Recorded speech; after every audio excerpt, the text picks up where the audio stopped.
안녕하세요. 여유로운 노후를 위한 지혜와 감동을 나누는 여유로운 노후입니다. 아버지는 가난한 시골 교사셨고 어머니는 위독하셨지만 수술비가 없었습니다. 그런 어머니를 살리기 위해 아버지는 저를 바보에게 시집 보냈습니다. 온 동네가 저를 비웃었죠. 하지만 신혼 첫날 밤 남편이 제게 건넨 한마디에 저는 깨달았습니다. 이 사람은 겉보기와는 전혀 다른 사람이라는 것을요. 밖에 소란스러움이 잦아들고 광활한 저택에 가슴 시린 정적이 찾아온 지 한참이 지났습니다. 저는 용과 봉황이 금실로 수놓아진 붉은 비단에 신혼 침대에 말없이 앉아 있었습니다. 값비싼 웨딩드레스 자락을 두 손으로 꽉 쥔 채 모든 것이 낯설게만 느껴졌습니다. 얼굴의 두꺼운 화장도 마음속에서 휘몰아치는 불안과 서러움을 감춰주지는 못하는 것 같았습니다. 제 이름은 서연입니다. 오늘은 제 결혼식 날이지만 사랑으로 맺어진 결실이 아닌 하나의 거래였습니다. 저는 병상에서 하루하루 고통스럽게 버티시는 어머니를 살릴 거액의 돈과 맞바꿔 이강씨 집안의 며느리가 되었습니다. 제 아버지는 평생 책과 도리만을 알고 살아오신 가난한 시골 교사입니다. 어머니는 이른 새벽부터 늦은 밤까지 고생만 하시다가 세월과 함께 건강이 쓰러져 가셨습니다. 의사가 어머니의 심장 수술비를 말했을 때 그 액수는 우리 가족이 평생 꿈도 꿀 수 없는 숫자였습니다. 아버지는 오셨습니다. 저는 평생 그렇게 엄격하고 반듯하시던 분이 그토록 무력하게 우는 모습을 처음 보았습니다. 그리고 운명의 장난처럼 중매쟁이가 찾아왔습니다. 이 지역에서 가장 부유하기로 소문난 강씨 집안의 장남에 대한 이야기였습니다. 그들은 그저 현명하고 가정적인 아내가 필요하다고 했습니다. 하지만 제 미래의 남편, 강지우가 평범한 사람이 아니라는 가장 중요한 사실은 쏙 빼놓았습니다. 물론 저는 이미 알고 있었습니다. 이 동네에서 그 사실을 모르는 사람은 없었으니까요. 강씨 집안의 장남은 12살 때 나무에 오르다 떨어져 머리를 돌에 부딪혔고 그 후로 정신이 10살 아이 수준에 머물러 있다는 것을요. 사람들은 그를 바보, 도련님이라 불렀습니다. 부모님은 처음엔 완강히 거절하셨습니다. 딸을 그런 결혼에 밀어넣을 수는 없다고 하셨죠.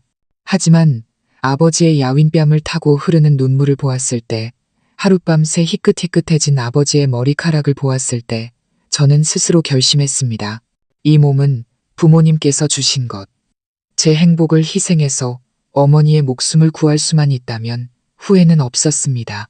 방문이 조용히 삐걱이며 열리는 소리에 저의 복잡한 상념이 흩어졌습니다. 저는 깜짝 놀라 심장이 철렁 내려앉았습니다. 들어온 사람은 바로 제 남편 강지후였습니다. 그는 고급스러운 신랑 예복을 그대로 입고 있었지만 넥타이는 헐거워져 있었고 머리는 살짝 헝클어져 있었습니다. 따뜻한 노란 조명 아래 저는 비로소 그의 얼굴을 자세히 볼 수 있었습니다. 사람들은 그가 바보라고만 했지 이렇게까지 잘생겼다고는 말해주지 않았습니다. 그는 키가 크고 어깨가 굳건했으며 얼굴선은 날렵하고 콧대는 오뚝했습니다. 얇은 입술은 굳게 닫혀 있었고 특히 그의 눈은 가을 호수처럼 맑고 검은 눈동자에는 한 점의 잡념도 없었습니다. 보는 이의 숨을 먹게 할 만큼 순수한 아름다움이었습니다. 그는 동그란 눈을 깜빡이며 호기심과 수줍음이 뒤섞인 눈으로 저를 쳐다보았습니다. 그는 신혼방에 들어서는 남편이라기보다 새로운 장난감을 발견한 아이처럼 조심스럽게 다가왔습니다. 안녕, 아내. 그의 목소리는 낮고 부드러웠지만 말투는 어딘가 순진했습니다.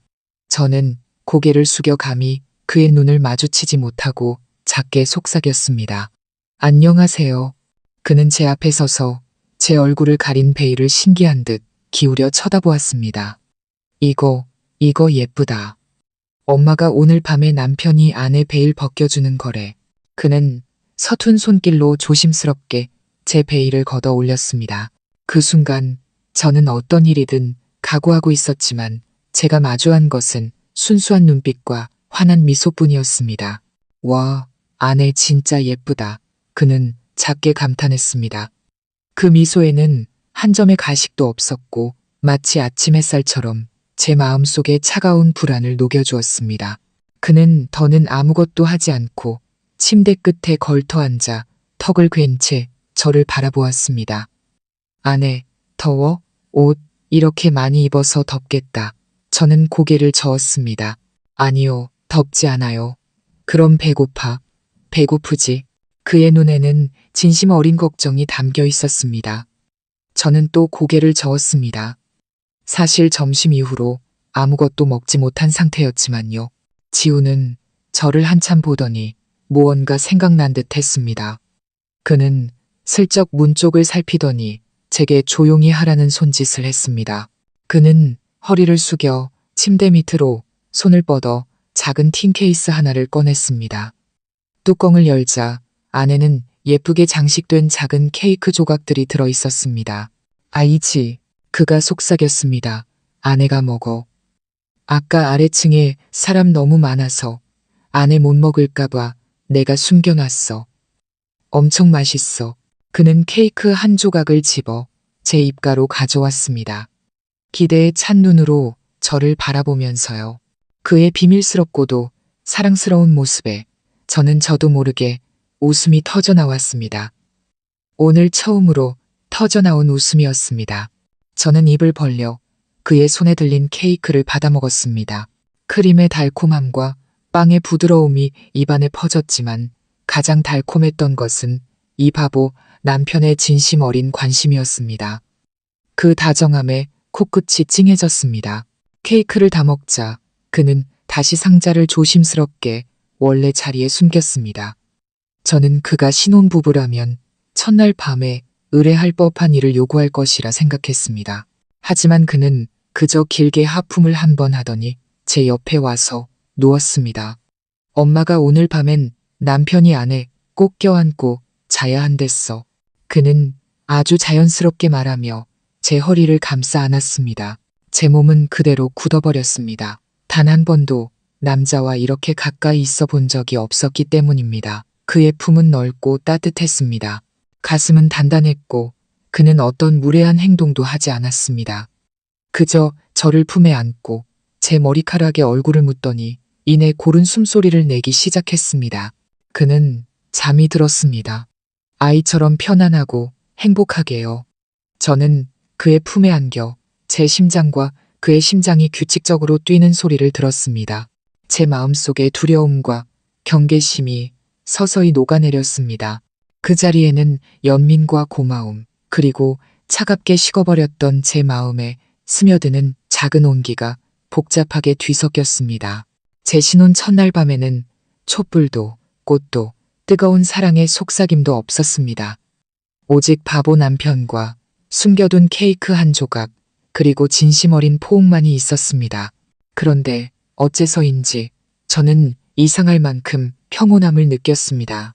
저는 눈을 감고 어쩌면 앞으로의 삶이 생각만큼 끔찍하지만은 않을지도 모른다고 스스로를 다독였습니다.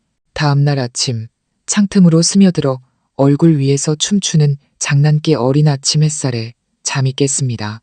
살며시 몸을 움직이자 제가 여전히 지후의 품에 안겨 있다는 것을 깨달았습니다.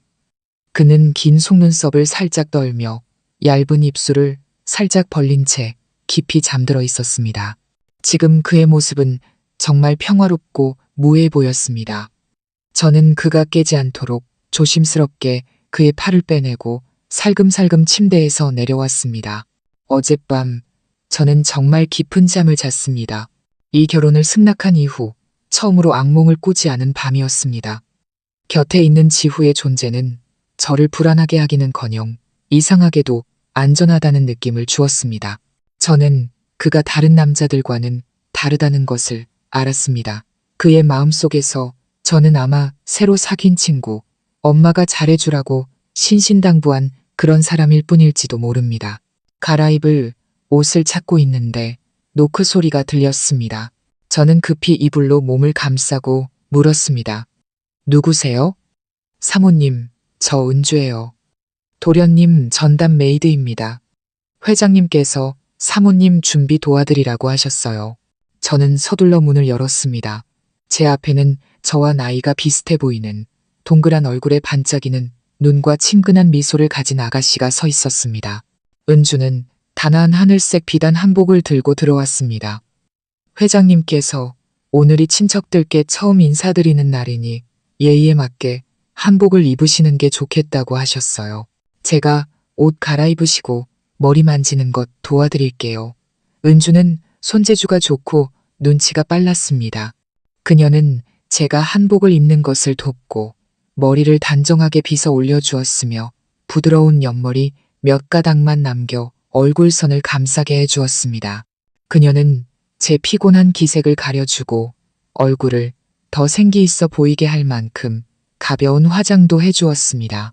일을 하면서 은주는 조심스럽게 이 집 사람들의 습관에 대해 이야기해주고 제가 주의해야 할 점들을 알려주었습니다. 우리 도련님, 머리는 좀 모자라셔도 성품은 정말 착하세요, 사모님. 누구든 마음에 들면 정말 잘해주시거든요. 그냥 부드럽게 대해주시면 돼요. 은주가 작게 말했습니다. 저는 고개를 끄덕이며 이 친절한 아가씨에게 마음속으로 고마움을 느꼈습니다. 제가 준비를 마쳤을 때 지우도 막 잠에서 깼습니다. 그는 침대에서 벌떡 일어나 눈을 비비더니 저를 보고는 활짝 웃었습니다. 와, 아내 일어났네. 이 옷 입으니까 진짜 예쁘다.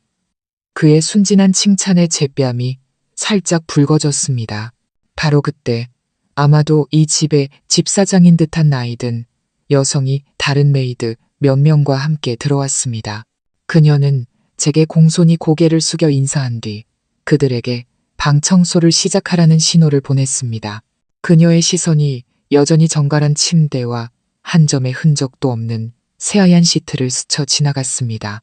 저는 심장이 쿵 하고 내려앉는 것을 느꼈습니다. 그녀는 분명 어젯밤 우리 사이에 아무 일도 없었다는 것을 눈치챘을 겁니다.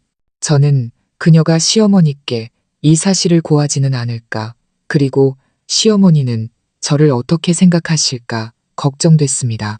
집사장은 아무 말도 하지 않고 묵묵히 자신의 일을 마친 뒤 메이드들을 데리고 나갔습니다. 은주가 남아 작은 목소리로 저를 안심시켰습니다. 사모님, 걱정 마세요. 이 여사님은 입이 무거운 분이세요. 게다가 회장님과 사모님 모두 이해심이 깊으셔서 사모님을 탓하지 않으실 거예요. 저와 지우는 아래층으로 내려갔습니다. 저택은 이제 환한 빛으로 가득 차 그 웅장하고 화려한 모습을 더욱 뽐내고 있었습니다. 거실에는 시어머니와 지후의 할머니께서 이미 앉아 기다리고 계셨습니다. 시어머니인 박 여사님은 인자한 인상의 여성이었고 중년의 나이에도 여전히 우아한 아름다움을 간직하고 계셨습니다. 할머니께서는 머리가 새하얗게 새어 있었고 자단나무 안락의자에 앉아 염주를 돌리시며 온화한 눈빛을 하고 계셨습니다. 저희를 보자 시어머니께서 미소를 지으며 일어나 제 손을 잡으셨습니다. 아가, 일어났니? 어젯밤 잘 잤어? 저는 공손히 고개를 숙이며 대답했습니다. 네, 어머님, 잘 잤습니다. 할머니께서도 저를 보며 고개를 끄덕이셨습니다. 아이가 참 훤하고 착하게 생겼구나. 이리 와보렴, 할미 좀 보자. 저는 할머니께 다가갔습니다. 할머니께서는 주름지고 따뜻한 손으로 제 손을 잡으셨습니다. 할머니께서는 제 머리부터 발끝까지 훑어보셨지만 그 눈빛에는 날카로운 평가가 아닌 손주 며느리를 향한 애정만이 가득했습니다. 우리 집안에 복이 많아 너 같은 아이를 지우짝으로 맞았구나. 그 애가 좀 모자라니 앞으로 네가 이 할미와 부모를 대신해 잘 좀 돌봐주렴. 네, 할머님, 그게 제 도리인걸요. 저는 목이 메어 대답했습니다. 시어머니께서도 덧붙이셨습니다. 그래, 서연아, 네가 이 집에 오면서 많은 것을 희생한 것 안다. 하지만 걱정 마라. 나와 온 식구가 네가 억울한 일 당하지 않도록 할 것이다. 너와 지후의 일은 그저 자연스럽게 흘러가도록 두렴. 아무도 너희를 강요하지 않을 테니. 시어머니의 말씀은 따뜻한 물줄기처럼 제 마음에 흘러들어 모든 걱정과 두려움을 씻어주었습니다. 저는 경멸과 의심, 심지어 질책을 받을 각오까지 하고 있었습니다. 하지만 제가 받은 것은 오직 관용과 이해뿐이었습니다. 저는 시댁 식구들이 제게 대를 잇기를 원하거나 남들에게 보여주기 위한 가식적인 결혼 생활을 원하는 것이 아니라는 것을 깨달았습니다. 그들은 단지 자신들의 불행한 아들에게 진심으로 잘해줄 한 사람이 필요했던 것입니다. 그 순간 저는 제 자신에게 약속했습니다. 좋은 아내가 되어 온 마음을 다해 지우를 돌보겠다고요. 단지 은혜를 갚기 위해서가 아니라 제가 받은 이 친절함에 보답하기 위해서였습니다. 시댁에서의 첫 아침 식사는 귀한 원목으로 만든 긴 식탁 위에 동서양의 온갖 요리가 정교하게 차려진 성대한 식사였습니다. 시아버지인 강 회장님은 위엄 있는 풍모의 과묵한 분이셨습니다. 식사 내내 그는 제 가족과 어머니의 건강에 대해 몇 마디 물으신 후 조용히 식사만 하셨습니다. 하지만 그의 눈빛을 통해 저는 그가 만족하고 있다는 것을 느낄 수 있었습니다. 식탁에는 저희 부부와 할머니, 시부모님 외에 2명의 여성이 더 있었습니다. 시어머니께서는 그들이 지호의 고모, 즉 시아버지의 여동생들이라고 소개해 주셨습니다. 둘째, 고모님의 이름은 혜진으로 온화하고 인자한 인상에 항상 미소를 띠고 있는 분이었습니다. 셋째, 고모님인 혜라는 정반대였습니다. 그녀는 날카로운 얼굴에 재빠르게 움직이는 눈, 그리고 누군가를 비꼬기 위해 항상 준비된 듯한 인매를 가지고 있었습니다. 식사는 둘째 고모님께서 늘 능숙하게 대화를 이끌어 주신 덕분에 꽤 화기애애한 분위기에서 진행되었습니다. 할머니께서도 기분이 좋아지셨는지 옛날 이야기를 들려주셨습니다. 오직 셋째, 고모님만이 때때로 저를 꿰뚫어 보는 듯한 눈으로 쳐다볼 뿐이었습니다. 식사 시간 동안 가장 소란을 피운 사람은 다름 아닌 지우였습니다. 그는 제 옆에 앉아 자기 밥을 먹는 것은 잊은 듯 계속해서 제 밥그릇에 음식을 놓아주었습니다. 계란 프라이, 베이컨, 버터를 바른 빵까지 제 밥그릇은 금세 작은 산처럼 쌓였습니다. 아내, 많이 먹어. 그가 즐겁게 말했습니다. 이거 다 맛있어. 아내 집에는 없는 거야. 그의 순진한 말에 식탁에 있던 모든 사람들이 웃음을 터뜨렸습니다. 저는 부끄러우면서도 감동을 받아 급히 음식을 다시 그의 그릇에 덜어주었습니다. 지후 씨도 드세요. 저는 다 못 먹어요. 지우는 고개를 끄덕이며 말을 들었지만 몇 숟가락 뜨는가 싶더니 다시 아내를 챙기는 임무에 몰두했습니다. 그 모습을 본 셋째 고모 혜란이 입꼬리를 올리며 톡 쏘는 목소리로 말했습니다. 어머나, 우리 조카 좀 봐. 아내 생긴 지 하루 만에 얼마나 똑똑해졌는지.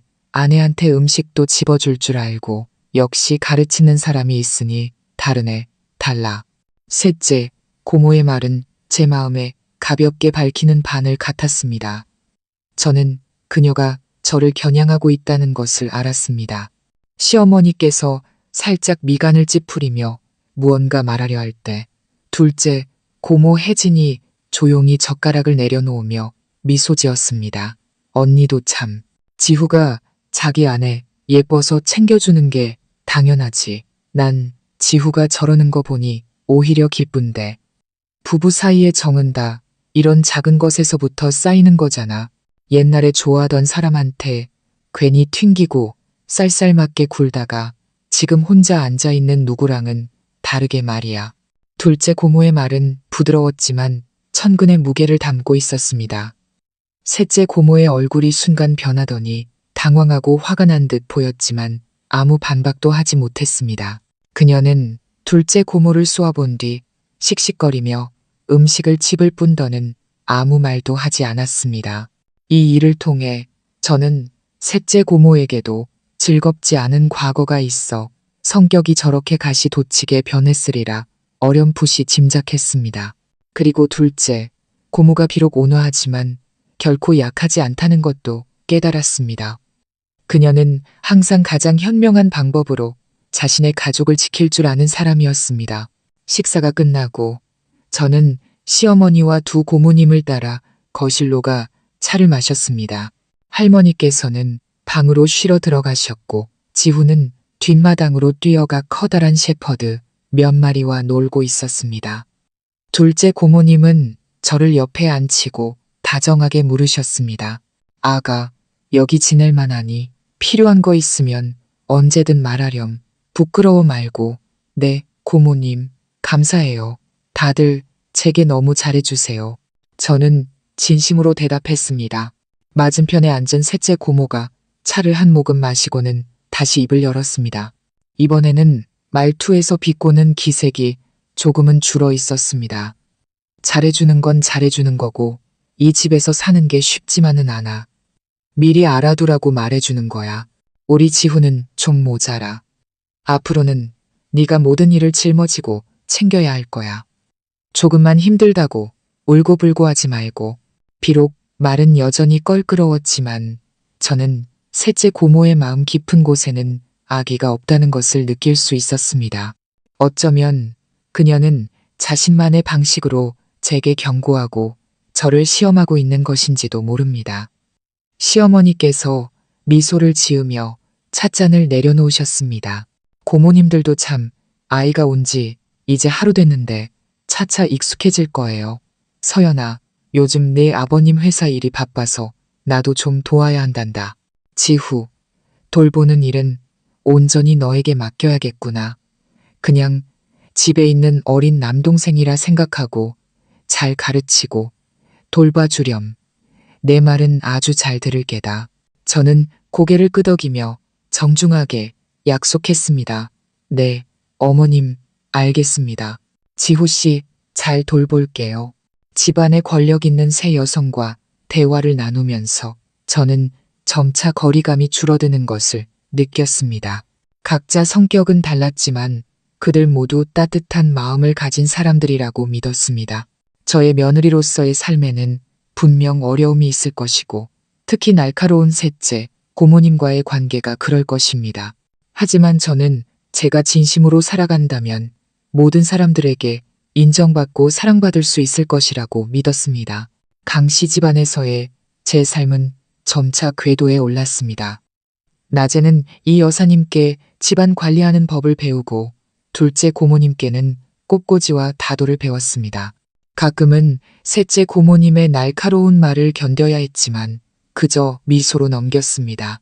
남는 시간에는 온전히 지후와 함께 했습니다. 저는 그와 함께 만화책을 보고 레고를 조립하고 저택의 넓은 정원을 산책했습니다. 지후는 순수하고 즐거운 백지와 같았습니다. 그의 곁에 있으면 경계할 필요도 손익을 따질 필요도 없었습니다. 매일 저녁 식사 후 저는 생강과 소금을 넣은 따뜻한 물을 준비해 남편과 함께 족욕을 했습니다. 그것은 어머니께서 가르쳐 주신 습관이었습니다.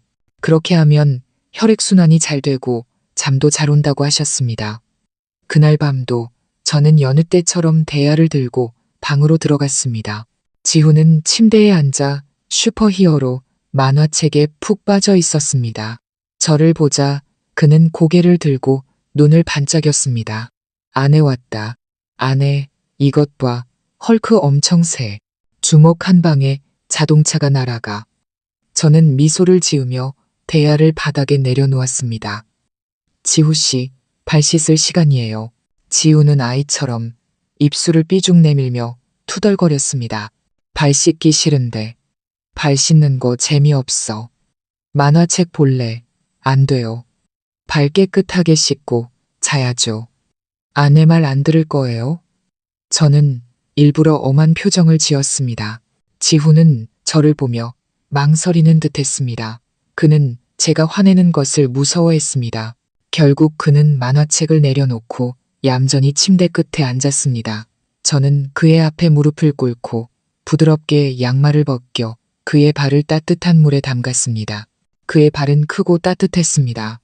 저는 손으로 발바닥부터 발가락까지 부드럽게 마사지해 주었습니다. 따뜻한 물에 그의 기분이 좋아진 듯 했습니다. 그는 조용히 앉아 맑은 눈으로 저를 빤히 쳐다보았습니다. 아내, 그가 조용히 불렀습니다. 네, 제가 고개를 들었습니다. 발 씻으니까 진짜 좋다. 그가 헤헤 웃었습니다. 따뜻해. 그의 말에 제 마음도 덩달아 즐거워졌습니다. 그의 발을 씻기고 닦아준 후 제가 대야를 들고 물을 버리러 가려는데 지우가 갑자기 제 손을 잡았습니다. 잠깐만, 아내. 무슨 일이에요? 그는 침대에서 내려와 제 손에서 수건을 빼앗았습니다. 이번엔 내가 아내 발 씻어줄게. 저는 놀라고 당황스러웠습니다. 아니에요. 괜찮아요. 저 혼자 할 수 있어요. 안 돼. 지후는 단호했습니다. 엄마가 부부는 하나랬어. 아내가 나한테 해준 건 나도 아내한테 해줘야 해. 아내, 앉아. 빨리. 그는 거절할 수 없도록 아주 진지한 표정으로 말했습니다. 저는 어쩔 수 없이 침대 끝에 앉았습니다. 지후는 제 앞에 무릎을 꿇고 제가 방금 했던 것을 그대로 따라했습니다. 그는 조심스럽게 제 양말을 벗기고 천천히 제 발을 물에 담갔습니다. 하지만 그의 손길은 저보다 훨씬 서툴렀습니다. 그는 마사지하는 법을 몰라 그저 물건을 닦듯이 제 발을 문질렀습니다. 가끔은 힘을 너무 세게 줘서 간지러워서 웃음이 터졌습니다. 아내, 왜 웃어? 그가 어리둥절하게 물었습니다. 아니에요. 너무 간지러워서요. 제가 웃으며 말하자 지후도 따라 웃었습니다. 그의 미소는 맑고 환했습니다. 그는 제 발가락 하나하나를 정성껏 닦아준 뒤 고개를 들어 저를 바라보았습니다. 마치 아주 중요한 임무를 완수한 듯 자랑스러운 표정이었습니다. 다 됐다. 아내 발 깨끗해졌어. 향기나. 그의 그런 모습에 저는 참지 못하고 손을 뻗어 그의 머리를 쓰다듬었습니다. 지후 씨, 착하네요. 그는 제 칭찬에 기분이 좋은지 눈이 안 보일 정도로 활짝 웃었습니다. 그날 밤 침대에 누웠을 때 그는 여느 때처럼 저를 품에 안았습니다. 하지만 이번에는 더 이상 어색함을 느끼지 않았습니다. 저는 주도적으로 그의 따뜻한 가슴에 파고들어 온몸으로 퍼지는 평온함을 느꼈습니다. 그의 서툴지만 진심 어린 보살핌을 통해 저는 이 바보, 남편도 자신만의 방식으로 아내를 사랑할 줄 안다는 것을 깨달았습니다. 우리 사이의 감정은 뜨거운 남녀 간의 사랑은 아니었습니다. 그것은 가족애와 같았고 서로에 대한 유대감과 신뢰였습니다. 부드럽고 따뜻하지만 그 무엇보다 단단한 감정이었습니다. 그리고 저는 이 결혼에 대한 제 마음속에 얼음벽이 녹기 시작했다는 것을 알았습니다. 결혼한 지 일주일 후 저는 시어머니께 친정에 다녀와도 될지 여쭈었습니다. 어머니께서는 막 수술을 마치셨고 성공적이긴 했지만 여전히 휴식과 보살핌이 필요했습니다. 시어머니께서는 즉시 허락하셨을 뿐만 아니라 제가 부모님께 가져다 드릴 귀한 보약과 인삼, 귀한 식품들을 잔뜩 준비해 주셨습니다. 제가 짐을 챙기고 있는데 지우가 신이 난 얼굴로 방으로 뛰어들어왔습니다. 아내, 어디가? 나도 같이 가.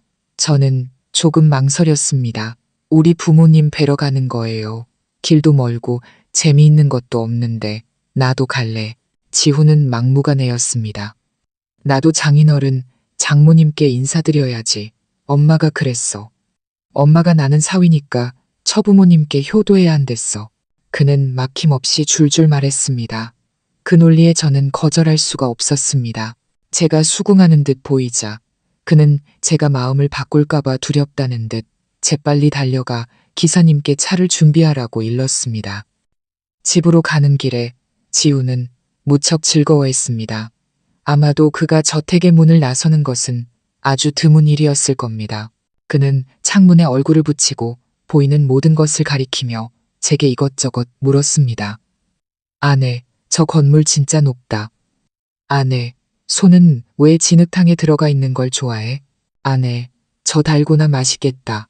저는 그의 질문 하나하나에 참을성 있게 대답해 주었습니다. 달고나를 파는 노점을 지나갈 때 그는 기어코 차를 세워달라고 졸랐습니다. 그는 아주 많이 사서는 저와 장인, 장모님 드릴 것이라고 말했습니다.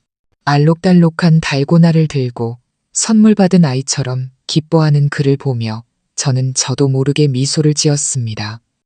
저의 작은 집은 조용한 골목 깊숙한 곳에 있었습니다. 고급 승용차가 문 앞에 멎자 온 동네 사람들이 구경하러 나왔습니다. 아버지는 기쁘면서도 어색한 표정으로 황급히 마중 나오셨습니다. 아버지를 보자마자 지우는 공손히 고개를 숙여 인사했습니다. 장인어른, 안녕하세요. 아버지는 사위의 예의 바른 모습에 조금 놀라신 듯 서둘러 그를 일으켜 세우셨습니다. 강서방, 어서 들어오게. 집에 들어서자 어머니께서 대나무 의자에 앉아 기다리고 계셨습니다. 어머니의 얼굴은 전보다 훨씬 혈색이 좋고 건강해 보이셨습니다. 제 마음속에는 시댁에 대한 무한한 행복과 감사가 차올랐습니다. 엄마, 저는 달려가 어머니를 와라 껴안았습니다. 우리 딸, 왔구나. 어머니는 제 머리를 쓰다듬으며 목맨 소리로 말씀하셨습니다. 지후도 뒤따라 달려와 달고나 몇 개를 어머니 앞에 내밀었습니다. 장모님, 안녕하세요. 장모님 드리려고 사탕 샀어요. 이거 진짜 달아요. 그의 순진한 행동에 아버지와 어머니 모두 웃음을 터뜨리셨습니다. 처음에 어색했던 분위기는 모두 사라졌습니다. 어머니는 지후의 손을 잡고 옆에 앉히신 뒤 다정하게 안부를 물으셨습니다. 부모님께서는 그가 정상이 아니라는 것을 아시면서도 사위를 대하는 부모의 진심 어린 존중으로 그를 대해 주셨습니다. 점심때 저와 어머니가 부엌에서 밥을 짓는 동안 아버지는 거실에서 장기판을 꺼내 지후에게 한 수 두자고 하셨습니다. 아버지는 동네에서 알아주는 장기 고수셨습니다. 아버지는 지후가 심심하지 않도록 그저 재미로 장기를 두시는 것이라 생각하셨습니다. 그런데 잠시 후 저는 아버지의 놀라움에 찬 외침을 들었습니다. 이 녀석 장기 두는 수가 보통이 아니네. 저와 어머니는 서로를 쳐다보며 급히 거실로 달려갔습니다. 장기판 위에서 아버지의 군사들은 지후의 군사들에게 포위되어 꼼짝 못하는 상황에 처해 있었습니다. 아버지의 이마에는 땀이 송골송골 맺혀 있었고 깊은 생각에 잠겨 계셨습니다. 반면 지후는 태연한 얼굴로 앉아 가끔 사탕을 입에 넣고 빨 뿐이었습니다. 장기는 아버지의 패배로 끝났습니다. 아버지는 믿을 수 없다는 눈으로 지후를 쳐다보셨습니다. 자, 한 판 더 두자. 아버지는 불복하는 듯 말씀하셨습니다. 두 번째 판, 그리고 세 번째 판의 결과도 달라지지 않았습니다. 아버지는 연달아 패하셨습니다. 놀러왔던 이웃 아저씨들도 그 광경을 보고 모여들었습니다. 모두가 놀라며 감탄했습니다. 그들은 바보라고 알려진 사람이 아버지 같은 장기 고수를 그렇게 쉽게 이겼다는 것을 믿을 수 없어 했습니다. 지후는 승패에 관심이 없는 듯 했습니다. 장기가 끝나자 그는 다시 저를 찾아와 방금 자신이 직접 만든 종이 연을 자랑했습니다. 그를 보며 저는 깊은 생각에 잠겼습니다. 어쩌면 과거의 사고가 그의 소통 능력과 세상에 대한 인식에는 영향을 미쳤을지 모르지만 그의 내면에 잠재된 지능까지 빼앗아가지는 못했던 것입니다. 그는 마치 먼지에 덮인 귀한 보석과 같았습니다.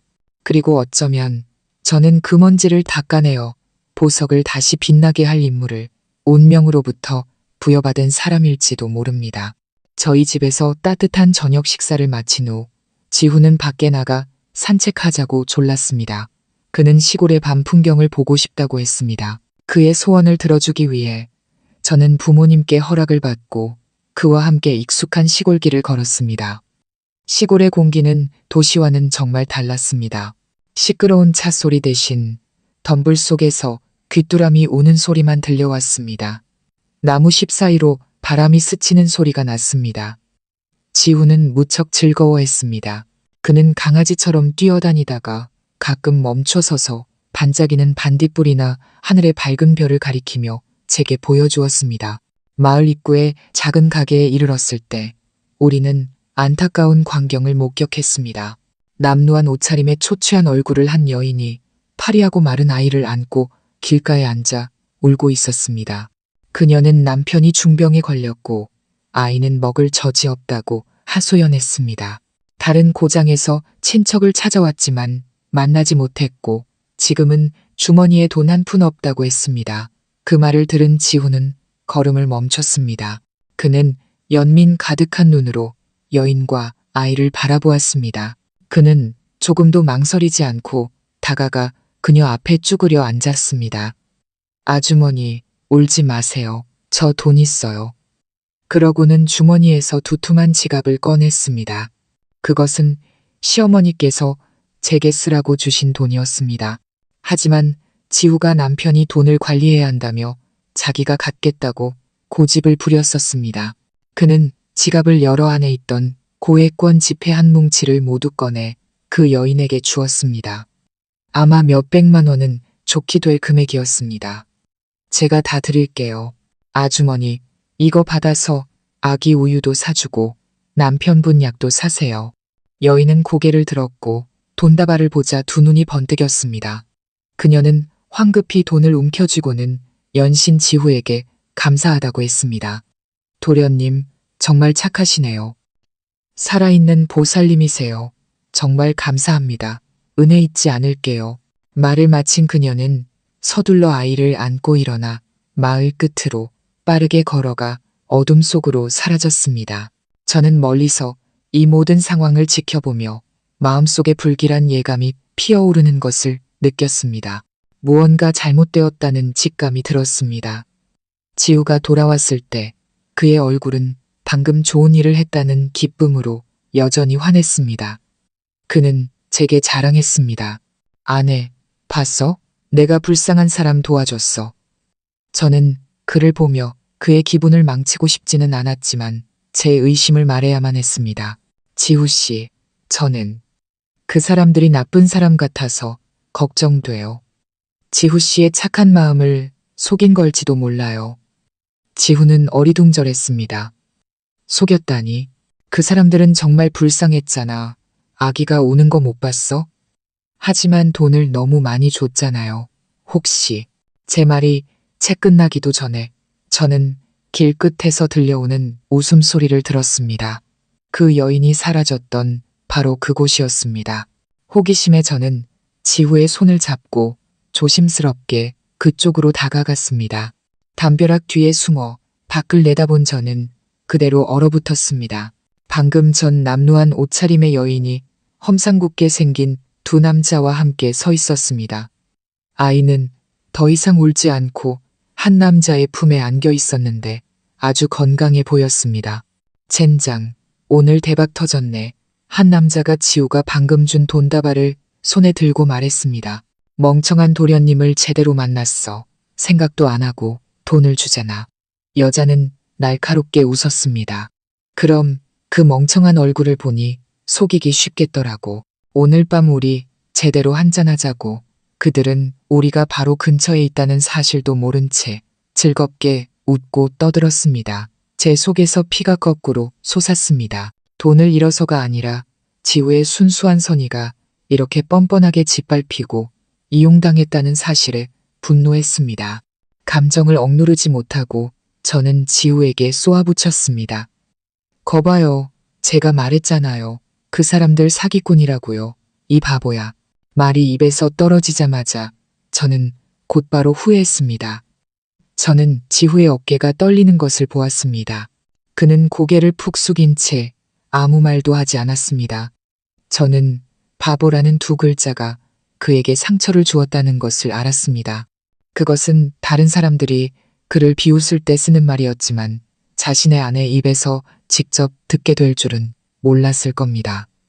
지후 씨, 미안해요. 일부러 그런 게 아니에요. 저는 다급하게 그를 껴안으며 후회 가득한 목소리로 말했습니다. 지후는 여전히 침묵했습니다. 그가 고개를 들어 저를 바라보았을 때 맑았던 그의 눈에는 이제 눈물이 고여 있었습니다. 그는 울지는 않았지만 그의 서운하고 상처받은 표정은 제 마음을 1000번 칼로 베는 것보다 더 아프게 했습니다. 그는 사기가 무엇인지 이해하지 못했습니다. 그는 단지 자신이 옳다고 생각하는 일을 했을 뿐인데 그가 가장 믿고 사랑하는 아내에게 바보라고 꾸짖음을 당한 것입니다. 저는 그를 꼭 껴안고 그의 넓은 등을 토닥였습니다. 미안해요. 내가 잘못했어요. 지후 씨는 바보가 아니에요. 세상에서 가장 착한 사람이에요. 그 사람들이 나쁜 거지. 지후 씨 잘못이 아니에요. 슬퍼하지 말아요. 네. 저는 그를 계속해서 달랬습니다. 한참 후에야 그는 조용히 고개를 끄덕였지만 여전히 아무 말도 하지 않았습니다. 풀이 죽어 있는 그의 모습을 보니 제 마음은 안쓰러우면서도 화가 났습니다. 저 비양심적인 사람들에게 화가 났고 그의 순수한 마음에 상처를 준 제 자신에게도 화가 났습니다. 다음날 아침 저와 지우는 강씨 집으로 돌아갈 준비를 했습니다. 어제의 억울함은 여전히 제 마음속에 남아 있었습니다. 돈이 아까워서가 아니라 남편의 선의가 그렇게 이용당하고 짓밟히는 것을 참을 수 없었기 때문입니다. 저는 그를 위해 정의를 되찾기로 결심했습니다. 떠나기 전 저는 지후에게 말했습니다. 지후 씨, 오늘 우리 돈 찾으러 가요. 그 돈은 지후 씨 돈이니까 나쁜 사람들이 갖게 둘 수 없어요. 지후는 어제의 일로 여전히 충격이 남은 듯 어리둥절하게 저를 쳐다보았습니다. 하지만 아내가 그 사람들 나쁜 사람이라고 했잖아. 만나면 위험하지 않아. 괜찮아요. 제가 있잖아요. 우리는 그냥 우리 것을 되찾으려는 것뿐이에요. 저 믿죠? 저는 그의 눈을 똑바로 보며 단호하게 말했습니다. 지우는 저를 한참 보더니 조용히 고개를 끄덕였습니다. 저는 그를 데리고 읍내 시장으로 갔습니다. 그 사기꾼들이 훔친 돈을 쓰기 위해 올 것이라고 짐작했던 곳이었습니다. 역시나 한 바퀴 돌자마자 그들을 발견했습니다. 어제 그 여자는 새 옷으로 갈아입고 두 남자와 함께 식당에 앉아 비싼 음식들을 잔뜩 시켜놓고 있었습니다. 저는 심호흡을 하고 용기를 내어 지우의 손을 잡고 그들의 테이블로 똑바로 걸어갔습니다. 안녕하세요. 식사 맛있게 하시네요. 저는 최대한 침착하게 말했습니다. 세 사람은 고개를 들었고 저와 지우를 보자 순간 당황했지만 이내 거만한 표정을 되찾았습니다. 당신 누구요? 우린 당신 모르는데 어제 돈을 받았던 남자가 말했습니다. 모른다고요? 그럼 지금 쓰고 계신 이 돈도 모르는 돈이겠네요. 저는 그 남자의 지갑을 똑바로 가리켰습니다. 그 돈은 제 남편 돈이에요. 당신들은 아기를 이용해서 제 남편의 선의를 속였어요. 이제 그 돈 우리에게 돌려주시죠. 그 남자는 비웃으며 자리에서 일어났습니다. 그는 저보다 머리 하나는 더 컸고 몸집도 우람했습니다. 이 아가씨 말하는 게 재밌네. 이 돈은 저 친구가 자발적으로 준 거지. 누가 속였다는 거야. 안 그래, 동생? 그는 지우를 돌아보며 비웃음 가득한 눈짓을 했습니다. 지우는 겁을 먹고 제 등 뒤로 숨었습니다. 어려운 사람에게 자발적으로 주는 거지. 당신들 같은 사기꾼들에게 주는 게 아니에요. 돈 돌려줘요. 저는 한 발짝도 물러서지 않았습니다. 이게 진짜 보자 하니까 남자가 으르렁거렸습니다. 돈 갖고 싶다고? 이리 와, 오빠가 줄게. 그러고는 갑자기 손을 뻗어 저를 희롱하려 했습니다. 저는 깜짝 놀라 뒤로 물러섰지만 피할 수 없었습니다. 그의 더러운 손이 제 몸에 닿으려 할 때 갑자기 검은 그림자가 튀어나왔습니다. 지우였습니다. 어디서 그런 용기가 났는지 그는 온 힘을 다해 그 남자를 밀쳤습니다. 남자는 갑작스러운 공격에 비틀거리며 바닥에 나뒹굴었습니다. 나머지 두 사람도 그 모습을 보고 벌떡 일어나 지후에게 달려들려 했습니다. 그 혼란스러운 순간 저는 본능적으로 행동했습니다. 저는 넘어진 남자의 손에서 지갑을 낚아챈 뒤 망설임 없이 손을 휘둘러 그의 뺨을 세게 내리쳤습니다. 짝! 그 소리에 주변의 모든 사람들이 얼어붙었습니다. 남자는 뺨을 감싸 쥐고 분노에 차 소리쳤습니다. 이게 감히 날 쳐. 저것들 잡아. 저는 그들에게 기회를 주지 않았습니다.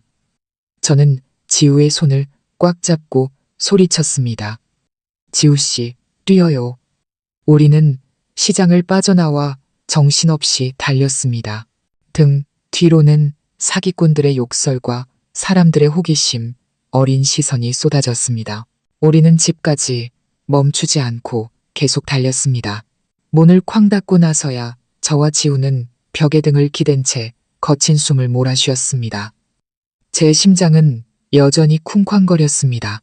제 평생 이렇게 무모하고 난폭한 짓을 해본 것은 처음이었습니다. 하지만 옆에 있는 지우를 보니 그는 조금 겁을 먹은 듯 했지만 눈에는 자부심이 빛나고 있었습니다. 그리고 가장 중요한 것은 지갑이 제 손에 안전하게 있다는 것이었습니다. 저는 모든 것이 그럴 만한 가치가 있었다고 느꼈습니다. 지우가 저를 보더니 갑자기 웃음을 터뜨렸습니다. 아내 진짜 대단하다. 아내가 나쁜 사람들 혼쭐을 내줬어. 그가 다시 즐겁게 웃는 모습을 보니 제 마음도 한결 가벼워졌습니다. 저는 그의 앞에 지갑을 들어 보이며 미소 지었습니다. 거봐요. 제가 말했잖아요. 우리가 정의를 되찾았다고요. 그는 고개를 끄덕였습니다. 저를 바라보는 그의 눈빛은 존경과 신뢰로 가득했습니다. 그 순간 저는 제가 단지 그의 아내이자 그를 돌보는 사람이 아니라 그를 지키는 사람, 이 세상의 추악함으로부터 그의 순수하고 선한 마음을 지키는 사람이라는 것을 깨달았습니다. 그리고 저는 어떤 대가를 치르더라도 기꺼이 그렇게 할 것이었습니다. 우리가 읍내시장에서 소란을 피운 일은 금세 시어머니 귀에 들어갔습니다. 집안의 고급차와 지후의 신부는 사람들이 알아보고 이야기하기에 너무 쉬운 표적이었습니다. 저택에 도착하자마자 이 여사님이 걱정스러운 얼굴로 우리를 맞으며 회장님께서 거실에서 기다리고 계신다고 말했습니다. 저는 피할 수 없다는 것을 알았습니다. 저는 지후의 손을 잡고 당부했습니다. 조금 있다가 어머님 뵈면 무슨 일이든 제가 다 책임질게요. 지후 씨는 그냥 가만히 있어요. 지후는 고개를 끄덕였지만 그의 눈에는 이상하게도 굳은 결의가 서려 있었습니다. 시어머니는 소파에 앉아 계셨고 표정은 꽤 엄격했습니다. 시아버지와 셋째 고모님도 계셨습니다. 거실의 공기는 그 어느 때보다 무거웠습니다. 너희들 어디 갔었니? 온 시장 사람들이 너희 얘기를 하게 만들다니 무슨 짓을 한 거야? 시어머니께서 불만스러운 기색을 감추지 않고 물으셨습니다. 제가 고개를 숙이고 잘못을 인정하려 할 때 지우가 갑자기 제 앞으로 한 걸음 나섰습니다. 어머니, 제 잘못입니다. 방 안에 모든 사람들이 놀랐습니다. 지우가 이렇게 또렷하게 자신의 잘못을 인정한 것은 처음이었습니다. 시어머니께서 그를 보며 목소리를 조금 누그러뜨리셨습니다. 지후야, 무슨 일이 있었는지 엄마한테 말해보렴. 그리고 우리 모두가 놀란 가운데 지후는 모든 이야기를 털어놓기 시작했습니다. 그는 천천히, 때로는 조금 더듬거리면서도 놀랍도록 명확하고 논리적으로 이야기했습니다. 그는 어떻게 불쌍한 여인에게 돈을 주게 되었는지, 그리고 자신이 속았다는 사실을 알고 얼마나 마음 아팠는지에 대해 말했습니다. 그는 아내가 용감하게 돈을 되찾으러 갔고 자신이 나쁜 놈으로부터 아내를 지켰다고 말했습니다. 어머니, 지후가 고개를 들어 시어머니를 보았습니다. 그의 맑은 눈에는 조금의 두려움도 없었습니다. 어머니께서 밖에 나가서 모르는 사람에게 돈 주지 말라고 하신 거 알아요. 하지만 그때 아기가 우는 걸 보니 너무 불쌍했어요. 어려운 사람을 돕는 건 잘못된 일이 아니라고 생각했어요. 그는 잠시 멈췄다가 더 단호한 목소리로 말을 이었습니다. 아내가 사기당한 돈을 되찾으러 간 것도 잘못이 아니라고 생각해요. 우리 돈인데 왜 나쁜 사람들이 갖게 둬요. 그리고 그 남자가 아내를 때리려고 했을 때 제가 막았어요. 어머니는 늘 남자는 자기 여자를 지켜야 한다고 가르치셨잖아요. 그건 더더욱 잘못이 아니라고 생각해요. 온 방이 정적에 휩싸였습니다. 저, 시아버지, 시어머니, 그리고 셋째 고모님까지 모두 지후의 말에 할 말을 잃었습니다. 그것은 아이의 말이 아니라 논리와 감정이 잘 짜인 탄탄한 변론이었습니다. 지우는 고개를 숙이며 작은 목소리로 말했습니다. 제가 잘못한 건 딱 하나예요. 어머니 말씀을 안 듣고 마음대로 다른 사람에게 돈을 준 거요. 그 벌은 달게 받겠습니다. 말을 마친 그는 조용히 방구석으로 가 스스로 벽을 보고 섰습니다. 시어머니는 멍하니 앉아 계셨고 저는 그녀의 눈가가 붉어지는 것을 보았습니다. 그녀는 화가 나면서도 안쓰럽고 아마도 아들이 자랑스러웠을 겁니다. 늘 위엄있고 과묵하시던 시아버지께서도 조용히 고개를 끄덕이셨고 그의 눈에는 만족스러운 기색이 역력했습니다. 심지어 늘 까다롭던 셋째 고모님조차 아무 말도 하지 못했습니다. 그녀는 지우의 뒷모습과 저를 번갈아 보았고 그 눈빛은 더 이상 이전처럼 날카롭지 않고 복잡해 보였습니다. 시어머니께서 일어나 지우에게 다가가셨습니다. 그녀는 그를 꾸짖지 않고 그저 아들의 머리를 부드럽게 쓰다듬었습니다. 넌 정말 바보라니까. 그녀가 말했지만 그 목소리에는 사랑이 가득했습니다. 하지만 내 말이 맞아. 넌 아무것도 잘못하지 않았어. 다만 다음부터는 누구를 돕고 싶을 때 먼저 내 아내한테 물어봐야 한다. 알았지? 벽을 보고 서 있던 지우가 작은 목소리로 대답했습니다. 네, 됐다. 벌 안 받아도 돼. 이리 와서 다친 데는 없는지 엄마 좀 보자. 지우는 신이 나서 어머니 곁으로 달려왔습니다. 시어머니께서는 저를 돌아보셨습니다. 그녀의 눈빛은 감사와 신뢰로 가득했습니다. 서연아, 고맙다. 지우 곁에 있어 주고 지켜줘서. 저는 목이 메어 고개를 저었습니다. 아니에요, 어머님. 제가 해야 할 일인걸요. 오히려 지우 씨가 저를 지켜줬어요. 그날 밤 저는 잠을 이룰 수 없었습니다. 지후의 변론이 제 머릿속에서 계속 맴돌았습니다. 그는 바보가 아니었습니다. 절대로 바보가 아니었습니다. 그는 선한 마음과 자신만의 논리, 그리고 옳고 그름을 명확히 구분할 줄 아는 능력을 가지고 있었습니다. 그는 마치 자신만의 세계에 갇힌 천재와 같았습니다. 그리고 저는 그의 곁에서의 삶이 희생이 아니라 놀라움과 즐거움으로 가득한 발견의 여정이라는 것을 점점 더 깨닫고 있었습니다. 저는 그의 아내가 된 것이 정말 행운이라고 느꼈습니다. 제 삶은 그렇게 평온하게 한 달 가까이 흘러갔습니다. 저와 지우의 감정은 점점 더 깊어졌습니다. 그는 저를 졸졸 따라다녔고 저 역시 그의 존재에 익숙해졌습니다. 시댁 식구들도 저를 더욱 잘 대해주셨습니다. 시어머니는 저를 친딸처럼 여기셨고 둘째, 고모님은 늘 다정하게 챙겨주셨습니다. 셋째 고모님은 여전히 말은 날카로웠지만 행동으로는 저를 받아들이고 아끼는 마음을 보여주셨습니다. 행복이 미소 짓는 듯했던 그때 초대받지 않은 손님이 찾아와 제 결혼 생활에 첫 파문을 일으켰습니다. 주말 오후 온 가족이 거실에 모여 있는데 차 한 대가 대문 앞에 멈춰 섰습니다. 잠시 후 이 여사님이 들어와 보고했습니다. 회장님, 사모님, 협력업체이님, 사장님 댁따님이 찾아왔습니다. 미나라는 이름에 저는 시어머니와 두 고모님의 표정이 미세하게 변하는 것을 느꼈습니다. 시어머니께서는 미간을 살짝 찌푸리셨고 셋째 고모님은 비꼬는 듯한 미소를 지으셨으며 둘째 고모님은 걱정스러운 눈빛으로 저를 보셨습니다. 오직 시아버지와 지우만이 평온한 표정을 유지하고 있었습니다. 젊고 아름다운 아가씨가 들어왔습니다. 그녀는 값비싼 명품 드레스를 입고 화려하게 화장했으며 무척 거만한 태도였습니다. 그녀가 바로 미나였습니다. 그녀는 거실을 한 바퀴 훑어보았고 지우 옆에 앉아있는 저에게 시선이 멎었을 때 저는 그녀의 눈에서 비우호적인 빛이 스치는 것을 보았습니다. 안녕하세요, 회장님, 사모님. 고모님들도 안녕하세요. 미나는 달콤한 목소리로 인사했지만 의도적으로 저를 무시했습니다. 시어머니께서는 그저 형식적으로 고개를 끄덕이셨습니다. 미나구나. 오랜만이네. 앉으렴. 미나는 자리에 앉자마자 지후에게서 눈을 떼지 못했습니다. 지후 오빠, 오랜만이에요. 잘 지냈어요. 저 기억나요. 지우는 어리둥절하게 그녀를 쳐다보더니 제게 작게 물었습니다. 아내, 이 사람 누구야? 지후의 질문에 미나는 얼굴이 굳었고 입가의 미소도 경직되었습니다. 시어머니께서 작게 헛기침을 하시고는 말씀하셨습니다.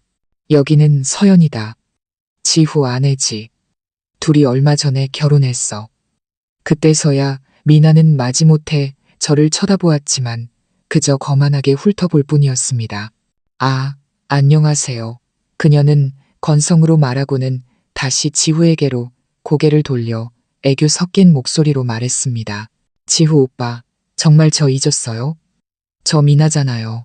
어렸을 때 오빠랑 저랑 엄청 친했잖아요. 지후는 여전히 아무 반응이 없었고 그저 제 손만 꽉 잡을 뿐이었습니다. 거실의 분위기는 몹시 어색해졌습니다. 그날 밤 미나가 돌아간 후 둘째 고모님께서 제 방으로 찾아오셨습니다. 그녀는 문을 닫고 미안한 표정으로 말했습니다. 서연아, 네가 알아야 할 이야기가 있단다. 둘째 고모님은 제게 지후와 미나의 과거에 대해 이야기해 주셨습니다. 미나의 집안과 저희 집안은 대대로 친밀한 사업 파트너였습니다. 지후와 미나는 어릴 적부터 양가에서 정혼을 약속한 사이로 정략 결혼을 통해 두 집안의 유대를 더욱 공고히 할 예정이었습니다. 하지만 지후가 사고로 바보가 된 후 미나의 집안은 미나가 아직 어리고 학업에 집중하고 싶다는 핑계를 대며 사실상 파혼을 원했습니다. 저희 집안은 화가 났지만 억지로 관계를 이어가고 싶지는 않았습니다. 최근에 둘째 고모님은 한숨을 쉬셨습니다. 그 미나라는 아이가 다른 부잣집에 시집가게 됐는데 방탕하고 제멋대로인 성격 때문에 마지막 순간에 파혼당했다고 하더구나. 이제 기댈 곳이 없어지니 다시 우리 집안과의 인연을 되살리고 싶은 거겠지.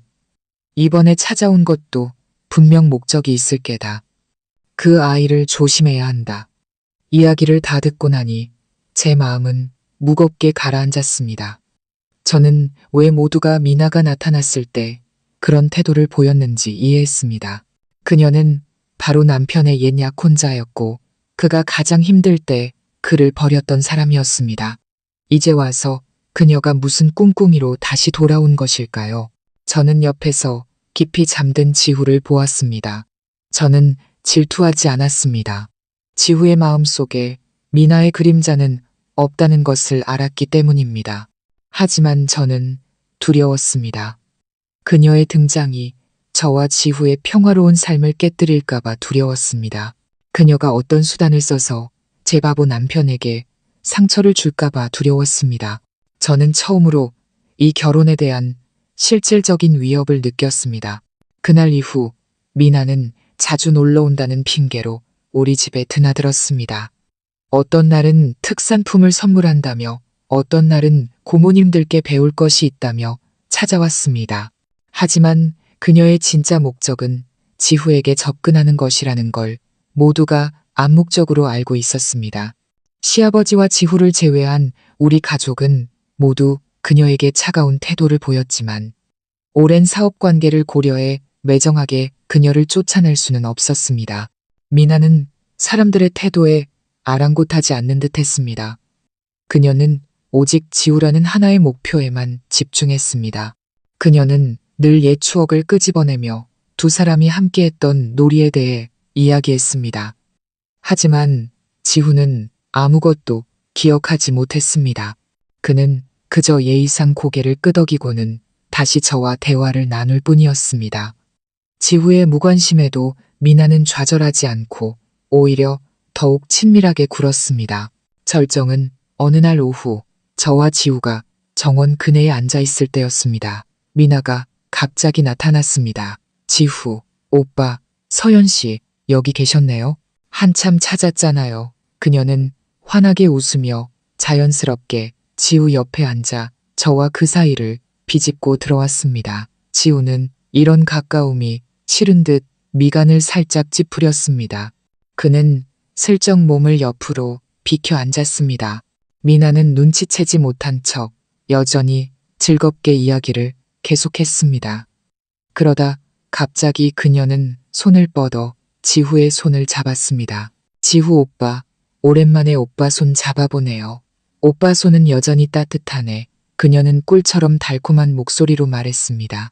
지후는 깜짝 놀라 서둘러 손을 뺐습니다. 그는 제게 의견을 묻는 듯한 눈빛으로 저를 쳐다보았습니다. 저는 억지로 미소를 지으려 애썼지만 마음속에서는 불이 타는 것 같았습니다. 미나는 그 모습을 보고는 저를 향해 도발적인 눈빛을 보냈습니다. 서연 씨, 오해하지 마세요. 저랑 지우 오빠는 그냥 어릴 적 친구 사이니까요. 그러고는 다시 지우를 향해 의미심장한 질문을 던졌습니다.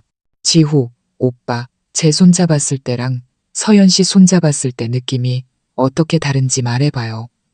저는 그 자리에 얼어붙었습니다. 이것은 명백하고 노골적인 도발이었습니다. 그녀는 지후 앞에서 저를 모욕하고 싶었던 것입니다. 저는 숨을 죽이고 그의 대답을 기다렸습니다. 아이의 정신을 가진 그가 이 질문의 깊은 속뜻을 이해하지 못할 것이라는 것을 알면서도요. 지후는 어리둥절하게 미나를 보고 다시 저를 보았습니다.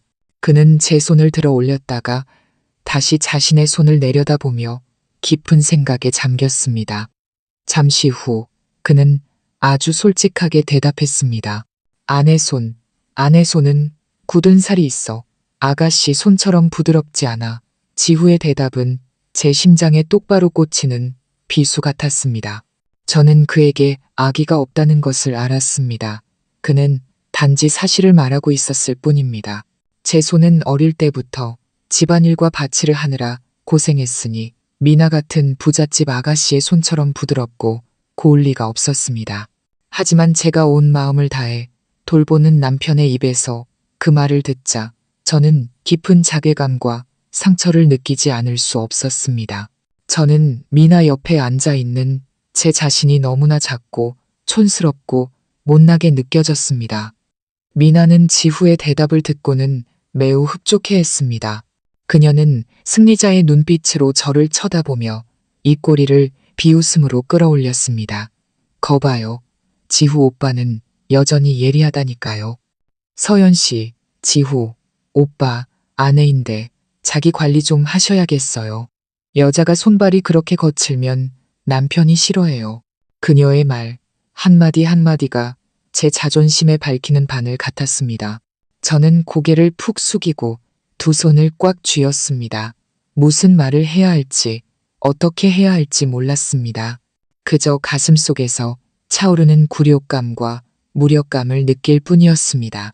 눈물이 눈에 고이기 시작했지만 저는 그것이 떨어지지 않도록 필사적으로 참았습니다. 저를 모욕하려는 사람 앞에서 울 수는 없었습니다.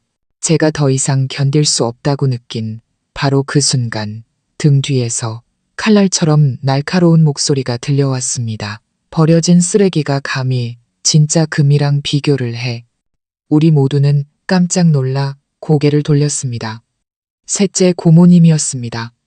그녀가 언제부터 거기에 서서 얼마나 들었는지 알 수 없었습니다.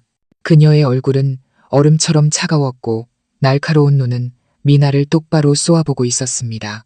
미나는 얼굴이 살짝 창백해졌지만 애써 반박했습니다. 고모님, 지금 누구 보고 쓰레기라고 하시는 거예요? 누군지는 본인이 제일 잘 알겠지. 셋째 고모님은 팔짱을 끼고 다가왔습니다. 네가 방금 내 조카한테 내 손이랑 제 아내 손 잡는 느낌이 어떻게 다르냐고 물었지. 내가 대신 대답해주마. 셋째 고모님은 제 손을 내려다보고 다시 미나를 보았습니다. 서연이 손에는 굳은 살이 있어. 맞아. 그건 고생의 굳은 살이고 부모에 대한 효심의 굳은 살이고 남편을 돌보는 마음의 굳은 살이야. 그건 귀한 아내이자 며느리의 손이지. 그런데 내 손은 셋째 고모님은 비웃음을 지었습니다. 부드럽고 하얗기만 하지. 그건 먹고 놀기만 하고 아무 일도 해본 적 없는 손이야. 그 손은 원래 우리 지우 손을 잡기로 되어 있었지만 내 조카가 어려움에 처하자 가차없이 뿌리쳤지. 한 번 버려진 물건이 이제 와서 뻔뻔하게 다시 나타나 비교를 해. 그게 쓰레기가 아니고 뭐란 말이냐. 셋째, 고모님의 말 한마디 한마디는 강철 같았고 조금의 사정도 없이 미나의 얼굴을 후려쳤습니다. 미나는 화가 나서 얼굴이 새빨개졌고 더듬거리며 아무 말도 하지 못했습니다. 고모님, 어떻게 저한테 그렇게 말씀하실 수 있어요? 난 사실을 말했을 뿐이다. 셋째, 고모님은 여전히 차가운 표정을 유지했습니다. 아, 그리고 내 바보 조카 녀석도 그녀는 무슨 일이 일어나는지 몰라 어리둥절해하는 지후를 돌아보았습니다. 정말 바보같이 자기 아내가 가족을 위해 고생한 손은 알아주지도 않고 남의 손이나 칭찬하고 있다니. 집에 가면 내 엄마한테 단단히 고쳐달라고 해야겠다. 지우를 꾸짖는 말이었지만 저는 셋째 고모님이 미나에게 들으라고 하는 말이라는 것을 알았습니다. 셋째 고모님과 미나 사이의 팽팽한 대립은 집안 사람들의 주목을 끌었습니다. 시어머니와 둘째 고모님이 급히 달려 나왔습니다. 긴장된 상황을 본 시어머니께서 중재에 나섰습니다. 고모님, 그만해요. 미나는 아직 어린데 차근차근 이야기해요. 어리지 않아요, 형님. 다른 사람 마음의 말로 상처 주는 법은 알 만큼 컸다고요. 이 집은 배은망덕한 사람은 환영하지 않아요. 셋째, 고모님은 단호하게 말했습니다. 온 가족 앞에서 망신을 당한 미나는 더 이상 참을 수 없었습니다. 그녀는 벌떡 일어나 눈물을 글썽였습니다. 저희 집에 더는 안 있을 거예요. 그러고는 화가 나서 가버렸고 누구에게도 인사 한마디 하지 않았습니다. 미나가 떠난 후에야 분위기가 가라앉았습니다. 셋째 고모님은 지우를 한번 쏘아보더니 제 곁으로 다가왔습니다. 목소리는 전보다 한결 부드러워져 있었습니다. 그만 울어라. 저런 애 말 때문에 우는 건 가치 없는 일이다. 그때서야 저는 더 이상 참지 못했습니다. 억울한 눈물이 쉴 새 없이 흘러내렸습니다. 셋째, 고모님은 저를 달래주지는 않았지만 손수건을 건네주었습니다. 둘째, 고모님은 부드럽게 저를 안고 토닥여 주셨습니다. 슬퍼하지 마라. 아가, 지우는 모자라서 너한테 상처 주려는 뜻은 없었을 게다. 그리고 미나, 마른 마음에 담아두지 말고. 저는 고개를 끄덕이며 울음을 그치려 애썼습니다. 오늘 일을 통해 저는 비로소 셋째 고모님을 제대로 이해하게 되었습니다. 겉으로는 날카롭고 다가가기 어려워 보이지만 사실 그녀의 내면에는 정의를 지키고 자신이 사랑하는 사람들을 보호하는 따뜻한 마음이 있었습니다. 저는 제 곁에서 저를 지켜주는 시댁 식구들이 있다는 것이 정말 행운이라고 느꼈습니다. 미나가 가져온 첫 번째 폭풍은 셋째 고모님의 활약 덕분에 일단락되었습니다. 비록 모두의 위로를 받았지만 제 마음속에는 여전히 약간의 서운함이 남아 있었습니다. 지우에게 화가 난 것이 아니라 그저 서러웠습니다. 그날 밤 저는 그와 말을 하지 않았습니다. 저는 묵묵히 조경물을 준비하고 조용히 모든 일을 마친 뒤 침대에 누워 벽을 보고 돌아누웠습니다. 지후도 제 이상한 태도를 눈치챈 듯 했습니다. 그는 감히 아무 말도 하지 못하고 조용히 제 옆에 누웠습니다. 방 안은 침묵에 잠겼습니다. 잠시 후 그가 저를 살며시 흔드는 것이 느껴졌습니다. 아내, 나한테 화났어. 저는 대답하지 않았습니다. 아내야, 그가 다시 불렀습니다. 목소리가 조금 안쓰러웠습니다. 내가 뭐 잘못했어. 말해줘. 내가 고칠게. 저는 여전히 침묵했습니다. 그의 한숨 소리가 들렸습니다. 그러다 갑자기 부드럽고 축축한 무언가가 제 뺨을 스치는 것이 느껴졌습니다. 깜짝 놀라 돌아보니 지호가 붓펜을 들고 있었고 그의 얼굴은 검은 잉크로 얼룩져 있었습니다. 지금 뭐 하는 거예요? 저는 당황해서 물었습니다. 지호는 활짝 웃으며 붓펜을 들어 보였습니다. 아내한테 고양이 수염 그려주는 거야.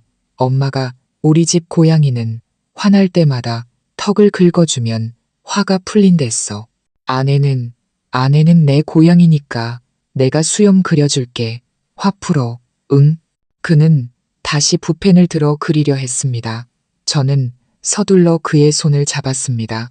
그의 얼룩덜룩한 모습과 얼굴에 삐뚤빼뚤 그려진 고양이 수염을 보니 아마 자기 얼굴에 먼저 연습을 해본 모양이었습니다. 그의 엉뚱한 논리까지 더해져 저는 도저히 웃음을 참을 수가 없었습니다. 제 마음속의 서운함은 온데간데 없이 사라졌습니다. 정말 못 말리는 바보네요. 저는 웃으며 수건으로 그의 얼굴을 닦아주었습니다. 나 바보 아니야. 아내, 화 풀어주려는 거잖아. 그가 입술을 삐죽 내밀며 반박했습니다. 그래서 이제 화 풀렸어?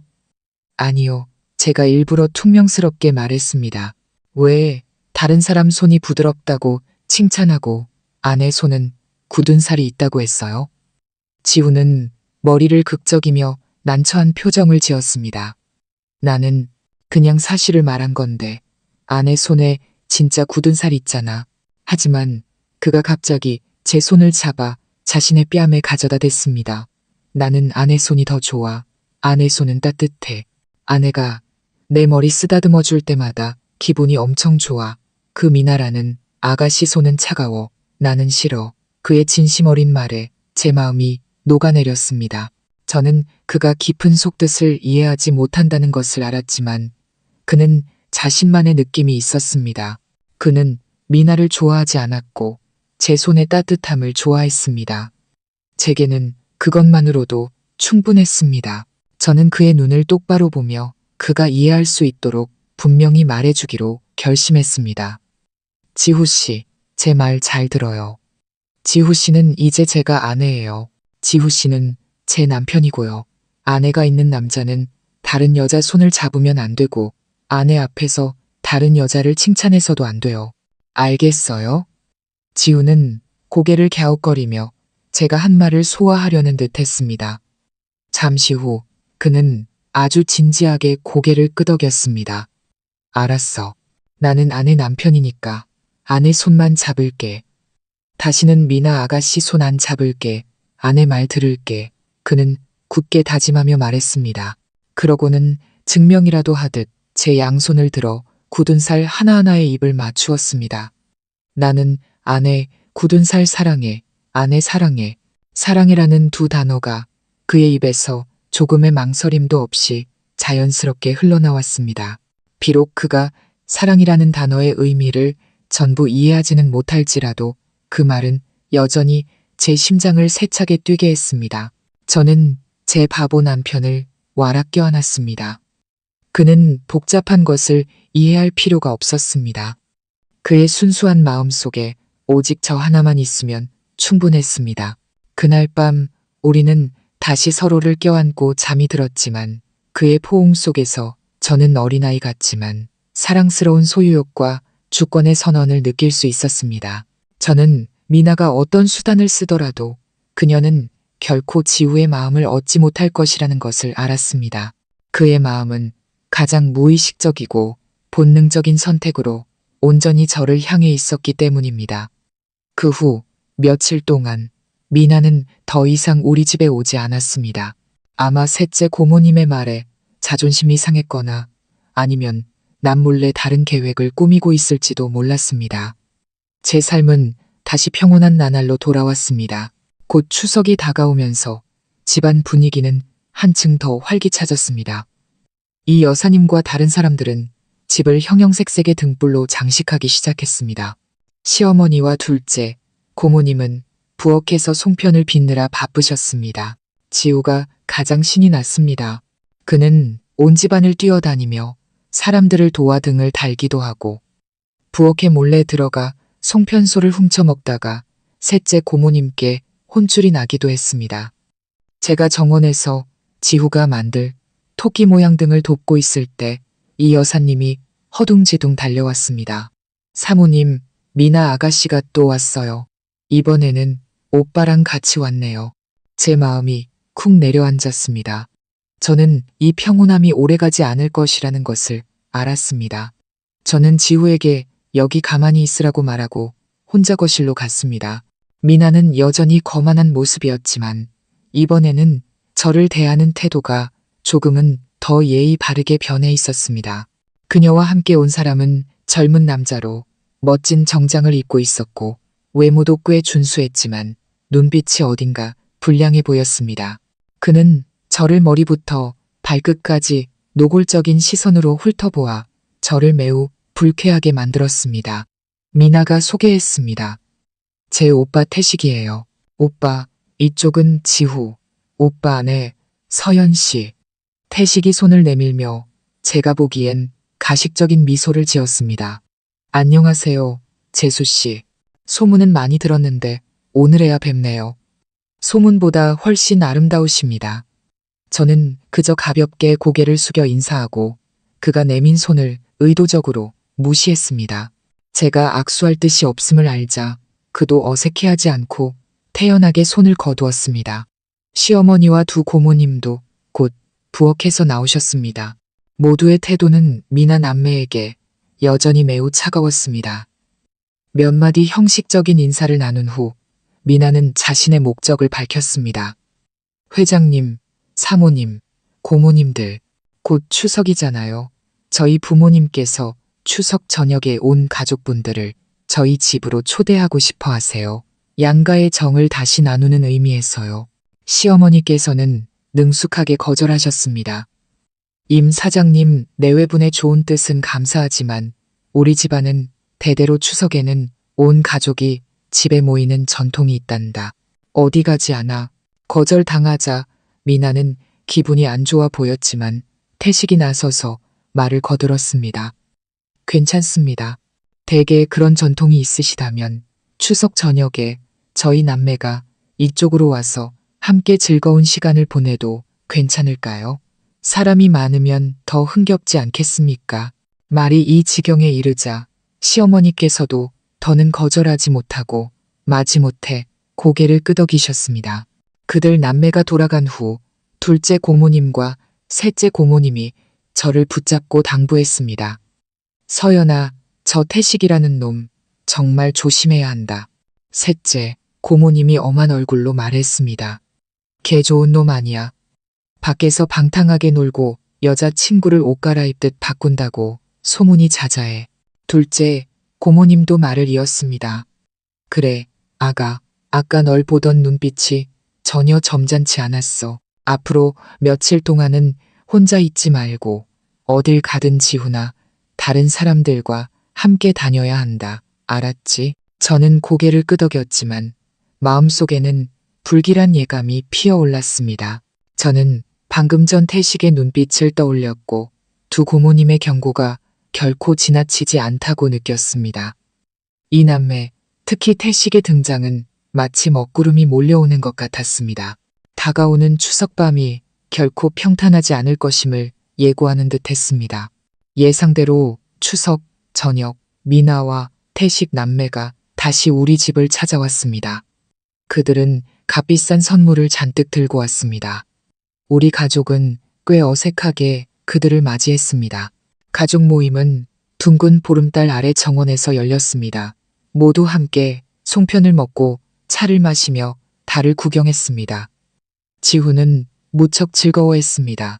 그는 제가 만들어준 토끼 등을 들고 정원 곳곳을 뛰어다녔습니다. 미나의 오빠 태식은 계속해서 제게 말을 걸었습니다. 그는 제가 아름답다고 손재주가 좋다고 칭찬했습니다. 저는 퉁명스럽게 대답하고 다른 곳으로 자리를 피하려 했지만 그는 끈질기게 따라붙었고 그의 시선은 항상 제게 고정되어 있었습니다. 지우와 함께 산책하던 중 저는 갑자기 아랫배에 찌르는 듯한 통증과 함께 메스꺼움을 느꼈습니다. 최근 들어 자주 그랬고 입맛도 없었습니다. 여자의 직감이 제게 무언가를 말해주고 있었지만 아직 확신할 수는 없었습니다. 저는 지우에게 조금 피곤해서 집에 들어가 쉬고 싶다고 핑계를 대고 파티를 빠져나왔습니다. 저는 할머니와 시어머니의 방으로 갔습니다. 집안에서 가장 경험이 풍부한 두 분과 상의하고 싶었습니다. 제 증상에 대해 들으신 후 할머니와 시어머니는 서로를 보시며 눈에 기쁨이 어렸습니다. 서연아, 이 바보 같은 것. 시어머니께서 떨리는 목소리로 제 손을 잡으셨습니다. 혹시 우리 집에 경사가 생기는 거니? 할머니께서도 고개를 끄덕이셨습니다. 그래, 이 증상은 내 시어머니가 지우를 가졌을 때랑 똑같구나. 내일 의사를 불러서 확실히 진찰받아 보자꾸나. 제 마음속에는 말로 표현하기 힘든 감정이 차올랐습니다. 기쁨과 설렘, 그리고 약간의 걱정. 만약 제가 정말 지우의 아이를 가졌다면 그것은 더할 나위 없는 행복일 것입니다. 아이는 우리 사이의 감정을 이어주는 끈이 되고 온 가족의 기쁨이 될 것입니다. 하지만 저는 정확한 결과가 나올 때까지 지후를 포함한 누구에게도 이 사실을 말할 수 없었습니다. 이야기를 마친 후 저는 방으로 돌아가겠다고 말씀드렸습니다. 복도를 지나가는데 갑자기 미나의 전담 메이드가 저를 막아섰습니다. 그녀는 당황한 표정이었습니다. 사모님, 저희 아가씨가 갑자기 배가 너무 아프시다고 하세요. 도련님께서 와서 좀 봐주셨으면 좋겠다고 하세요. 저는 미간을 찌푸렸습니다. 또 무슨 속임수일까? 미나가 저를 좋게 생각하지 않는다는 것을 아는데 왜 제게 도움을 청할까? 의사를 부르지 않고요? 제가 물었습니다. 네, 아가씨께서 필요 없다고 하셨어요. 그냥 도련님만 와서 봐주시면 된대요. 도련님 얼굴만 보면 바로 나을 거라고 하셨어요. 메이드는 난처한 표정으로 말했습니다. 저는 이것이 분명 함정이라는 것을 알았습니다. 미나는 이 핑계로 지후를 자기 방으로 불러 애매한 상황을 만들고 싶었던 것입니다. 저는 그런 일이 일어나게 둘 수 없었습니다. 지후 씨는 의사가 아니에요. 제가 시어머니께 가서 봐달라고 말씀드릴게요. 저는 그렇게 말하고 돌아서려 했습니다. 하지만 메이드는 여전히 제 팔을 붙잡았습니다. 사모님, 제발 도와주세요. 도련님이 안 오시면 아가씨께서 저를 혼내실 거예요. 제가 메이드와 실랑이를 벌이고 있을 때 갑자기 등 뒤 어둠 속에서 한 인형이 나타났습니다. 짙은 남자, 향수 냄새가 코를 찔렀습니다. 정신을 차리기도 전에 단단한 팔이 뒤에서 저를 꽉 껴안았습니다. 태식이었습니다. 재수씨, 어딜 그렇게 급하게 가십니까? 저랑 좀 더 놀다 가시죠. 태식의 목소리가 제 귓가에서 역겹고 욕망에 가득 차 울려 퍼졌습니다. 저는 공포에 질려 몸부림쳤지만 그의 힘이 너무 셌습니다. 그는 저를 꽉 붙잡고 한 손으로 제 입을 막고 다른 손으로는 제 몸을 더듬기 시작했습니다. 놓으세요. 저는 소리치려 했었지만 비명은 목구멍에서 막혔습니다. 미나의 메이드는 그 광경을 보고 얼굴이 하얗게 질렸지만 아무것도 하지 못하고 황급히 사라져버렸습니다. 이제 이곳에는 저와 이 악마뿐이었습니다. 겁먹지 말아요. 그냥 재수씨랑 좀 더 친해지고 싶을 뿐입니다. 봐요, 재수씨 남편은 바보잖아요. 어떻게 재수씨처럼 아름다운 여자를 행복하게 해줄 수 있겠어요? 저를 따라오세요. 제가 원하는 건 뭐든지 다 해줄게요. 태식이 제 귀에 속삭였습니다. 저는 극도의 혐오감을 느꼈습니다. 저는 온 힘을 다해 제 입을 막고 있는 그의 손을 세게 물었습니다. 아, 태식이 고통에 찬 비명을 지르며 황급히 손을 뺐습니다. 그 틈을 타 저는 그를 세게 밀치고 큰 소리로 외쳤습니다. 사람 살려요. 도와주세요.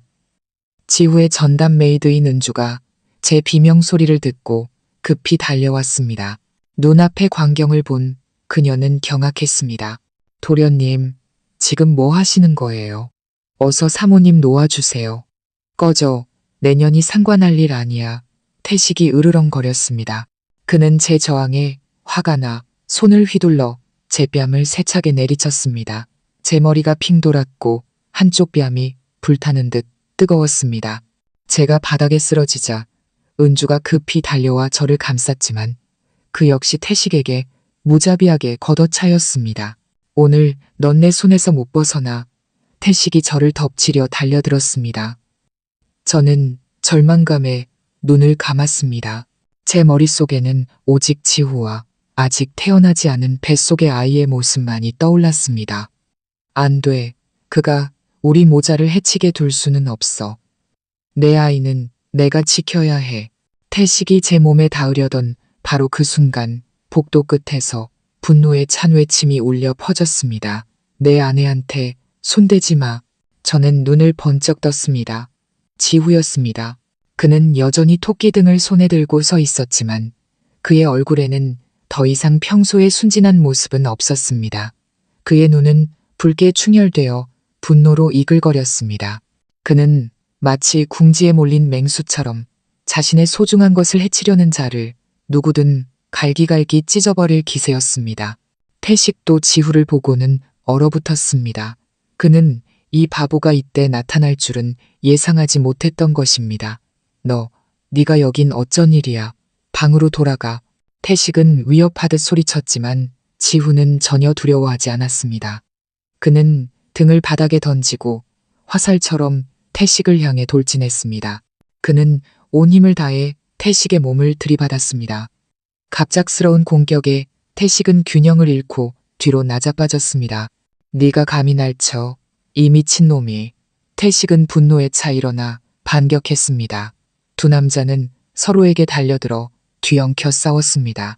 지후는 키는 컸지만 싸움 기술은 전혀 몰랐습니다.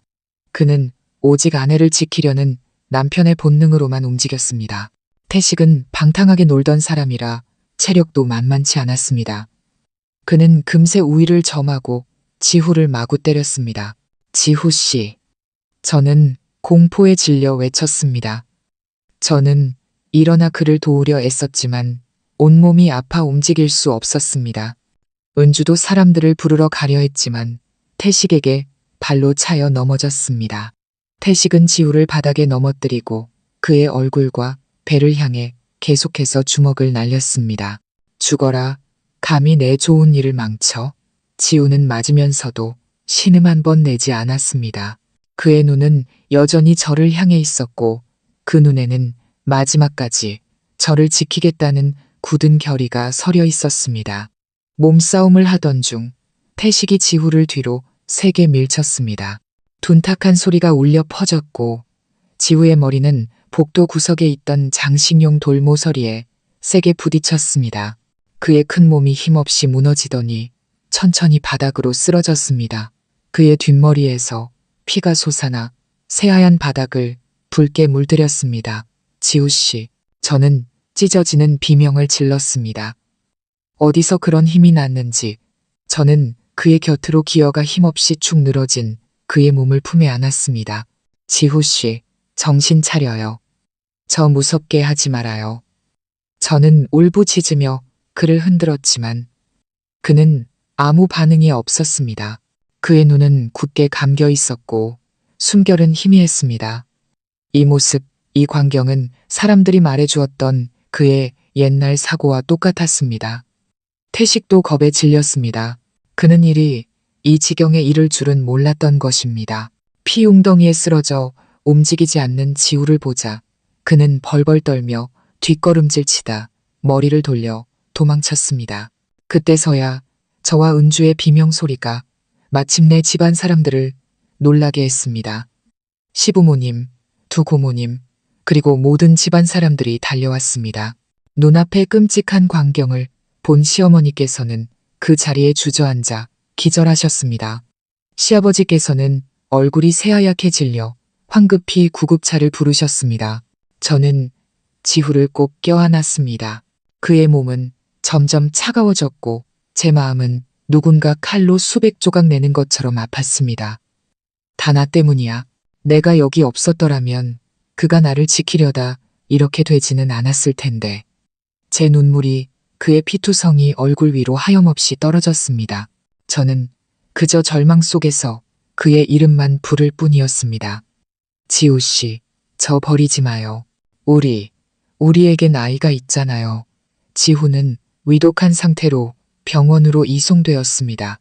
의사는 이번 충격이 과거 사고와 마찬가지로 심각한 뇌 손상을 일으켰다고 말했습니다. 깨어날 가능성은 매우 희박하다고 했습니다. 우리 가족은 마치 초상집 분위기에 휩싸였습니다. 시어머니께서는 몇 번이나 울다 기절하셨습니다. 늘 강하시던 시아버지께서도 눈에 띄게 늙어 보이셨습니다. 그는 병원 복도에 말없이 앉아 붉게 충혈된 눈을 하고 계셨습니다. 두 고모님도 곁을 지키며 불안해하셨습니다. 우리 가족이 가장 혼란스럽고 고통스러워하는 바로 그때 임 사장네 가족이 미나와 태식을 데리고 병원을 찾아왔습니다. 하지만 그들은 문병을 온 것이 아니라 죄를 뒤집어 씌우러 온 것이었습니다. 한쪽 뺨이 여전히 부어있고 얼굴에 멍이 든 태식은 사람들 앞에서 큰 소리로 거짓말을 했습니다. 서연이가 저를 유혹했어요. 복도로 저를 불러내서는 일부러 추파를 던졌다고요. 지호 형이 그걸 보고 오해해서 저를 때리기 시작했어요. 몸싸움을 하다가 형이 불행히도 발을 헛디뎌 넘어져서 머리를 부딪힌 거예요. 모든 게 다 저 여자 때문입니다. 미나도 오빠를 거들며 울며 불며 하소연했습니다. 맞아요, 회장님, 사모님. 제가 서연 씨가 제 오빠한테 점잖지 못한 행동을 하는 걸 봤어요. 제가 말렸는데도 듣지 않았어요. 저 여자는 지호 오빠 아내 자격도 없고 강씨 집안 며느리 자격도 없어요. 그들의 뻔뻔한 흑백 논리에 저는 분노로 온몸이 떨렸습니다. 당신들 거짓말하고 있어. 태식 씨가 저한테 추행을 저질렀고 지호 씨는 저를 지키려다 저 사람한테 맞아서 이렇게 된 거예요. 아직도 부인할 셈이야. 태식이 제 얼굴을 똑바로 가리켰습니다. 네가 날 유혹하지 않았는데 내가 왜 그랬겠어. 여러분 보세요. 이 여자는 그냥 시골뜨기예요. 우리 집안에 돈이 있으니 욕심이 나서 남편을 유혹하지 못하니까 처남을 유혹하려 한 거라고요. 이런 여자는 집에서 쫓아내야 합니다. 그의 모함은 제 심장에 밝히는 비수와 같았습니다. 하지만 저를 더 고통스럽게 한 것은 몇몇 사람들의 침묵이었습니다. 저는 몇몇 먼 친척들이 저를 의심의 눈초리로 보기 시작하는 것을 느꼈습니다. 제가 가장 절망적이고 무력하다고 느낀 바로 그 순간 시아버지께서 갑자기 일어나셨습니다. 그는 다가와 제 앞을 막아섰습니다. 그만하게 그의 목소리는 낮았지만 힘이 넘쳤습니다. 강씨 집안 며느리는 내가 가장 잘 아네. 나는 서연이를 믿어. 분명 오해가 있을 게다. 시어머니께서도 극심한 고통 속에서도 둘째 고모님의 부축을 받아 다가오셨습니다. 그녀는 여전히 신뢰 가득한 눈빛으로 저를 보셨습니다. 태식아, 미나야, 너희는 돌아가거라. 이 일은 지우가 깨어나면 그때 명확히 이야기하자. 하지만 사모님, 미나가 더 말하려 했습니다. 다들 꺼져. 셋째 고모님이 더는 참지 못하고 소리쳤습니다.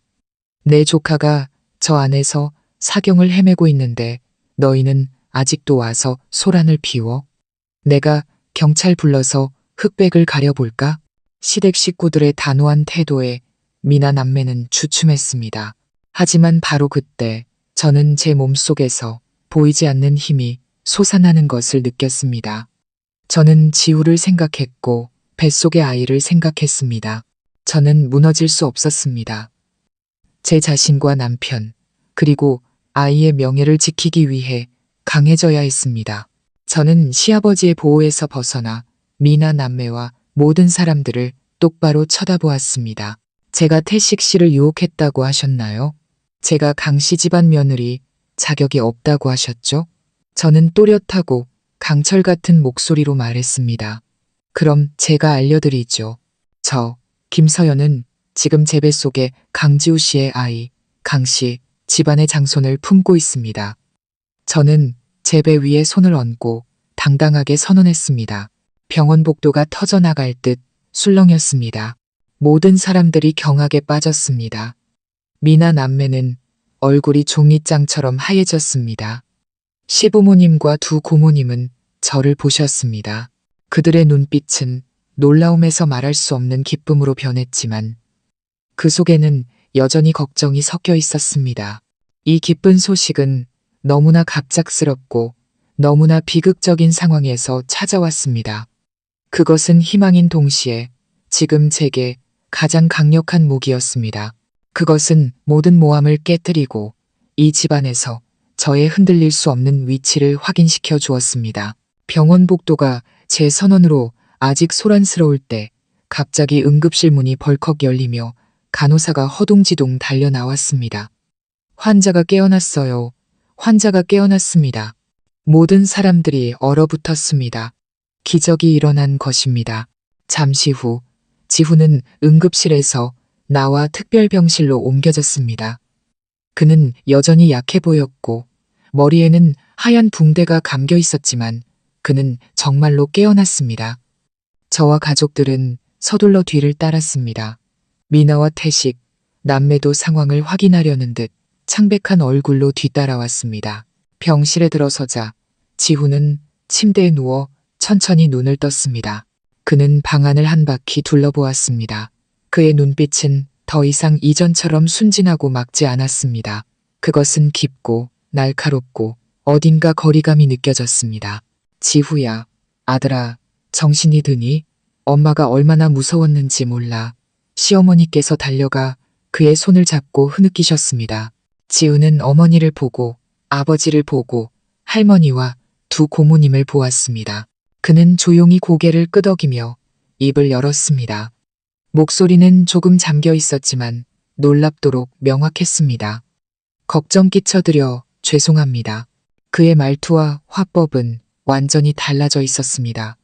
그는 더 이상 어린아이처럼 엄마, 아빠라고 부르지 않았고 성숙한 아들의 존경심이 담겨 있었습니다. 그리고 그의 시선이 제게 멎었습니다. 그는 깊은 눈으로 저를 바라보았습니다.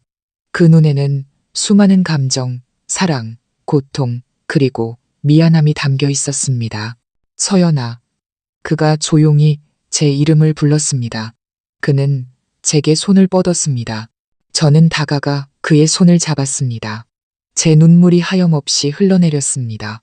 그는 부드럽게 제 눈물을 닦아주었습니다. 울지 마. 나 이제 돌아왔어. 미안해. 너를 이렇게 힘들게 해서.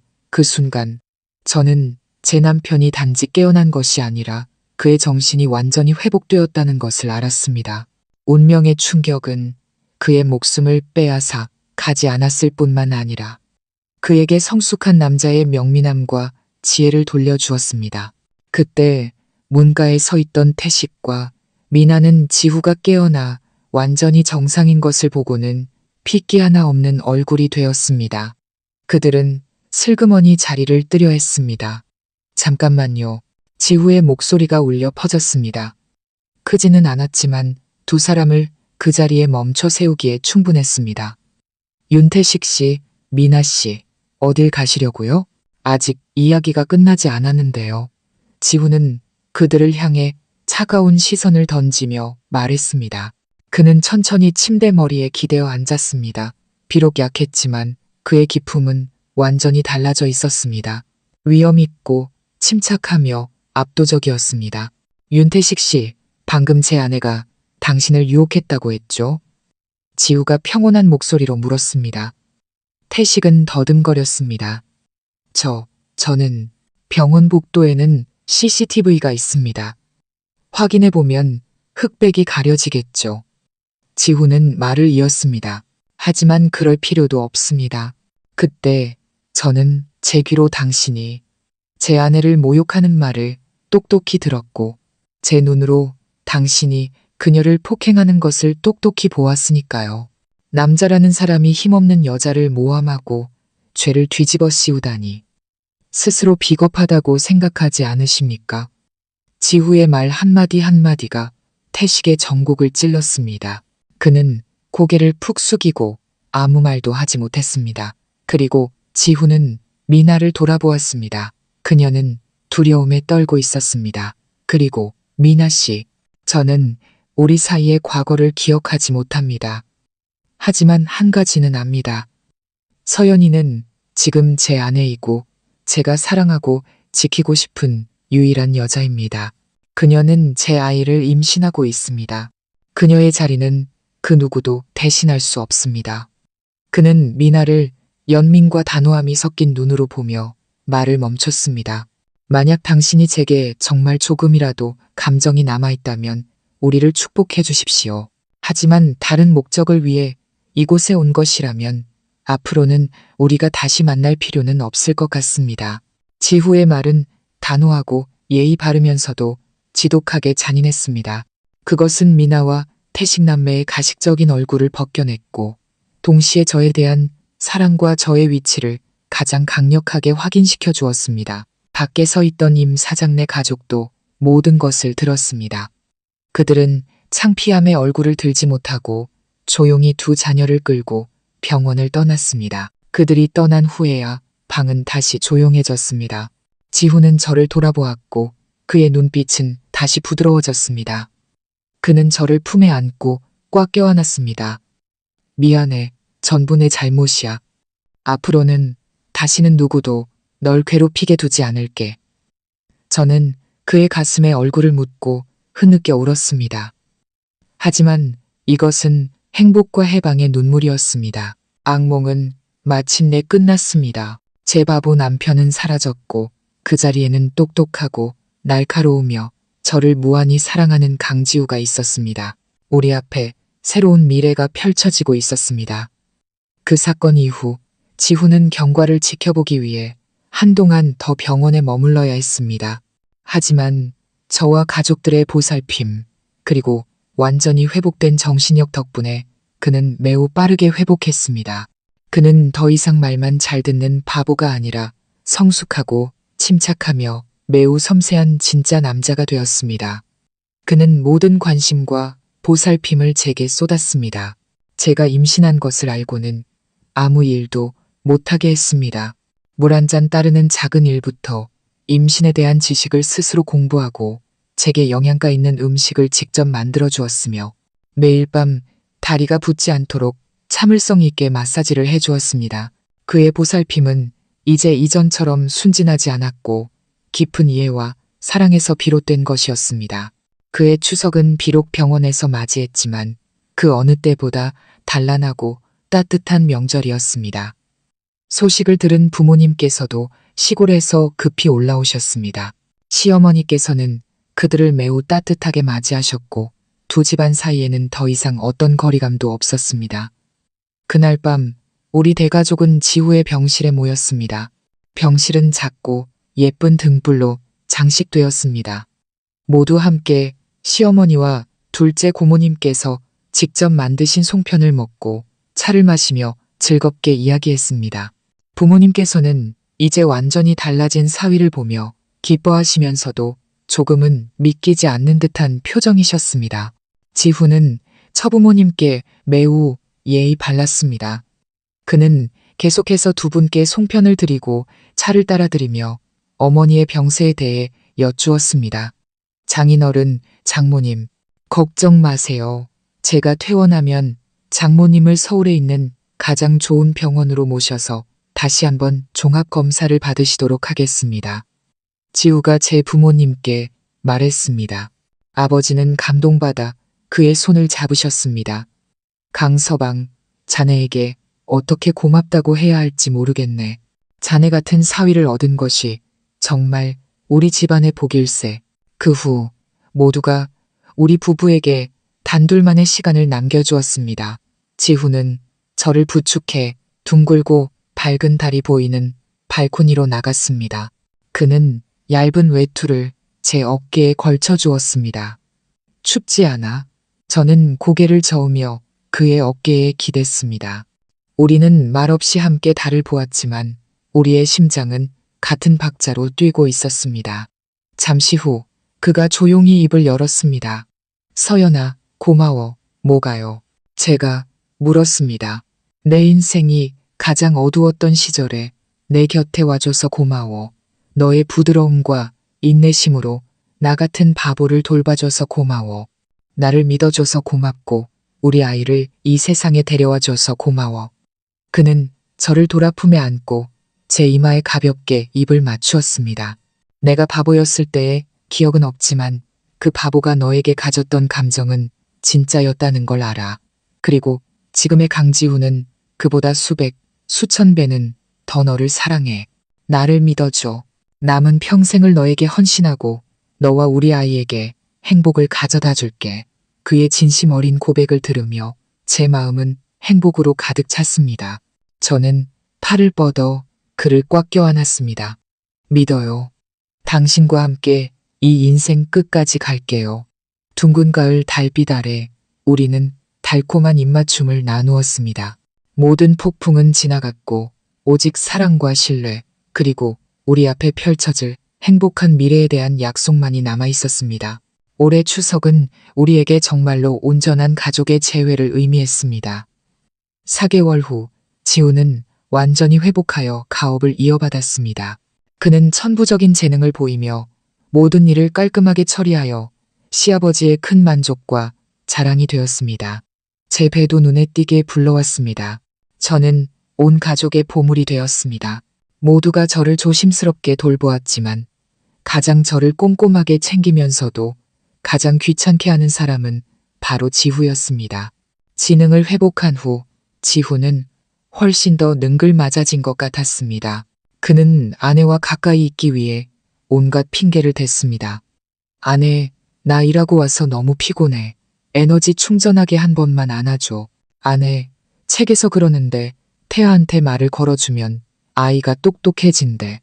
이리 와, 내가 안고 같이 우리 아기한테 이야기해주자. 아내, 다리 안 아파?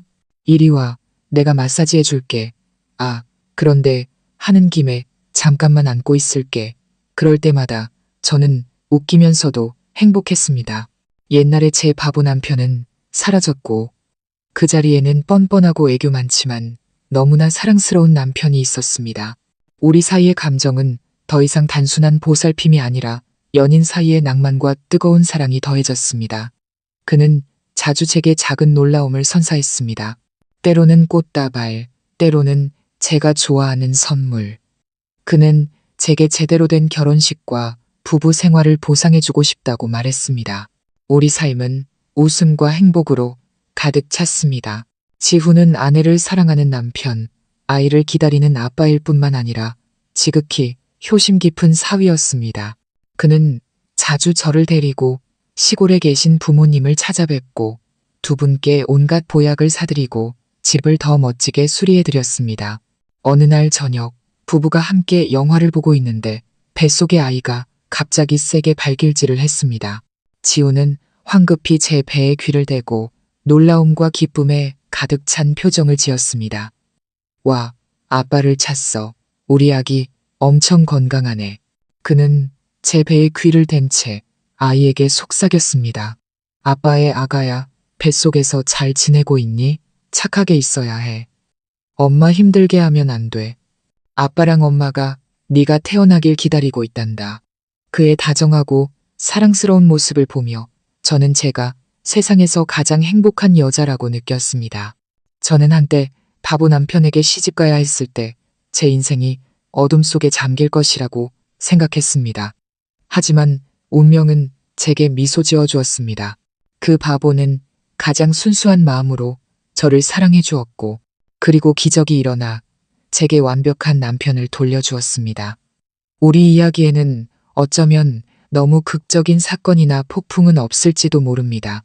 이것은 단지 사랑과 희생, 그리고 삶의 기적에 대한 이야기일 뿐입니다. 옛날의 바보는 사라졌지만 그가 저에게 주었던 사랑은 변하지 않았습니다. 그것은 날이 갈수록 더욱 깊고 진해질 뿐입니다. 그리고 우리는 이 완벽한 사랑 이야기를 계속해서 함께 써 내려갈 것입니다.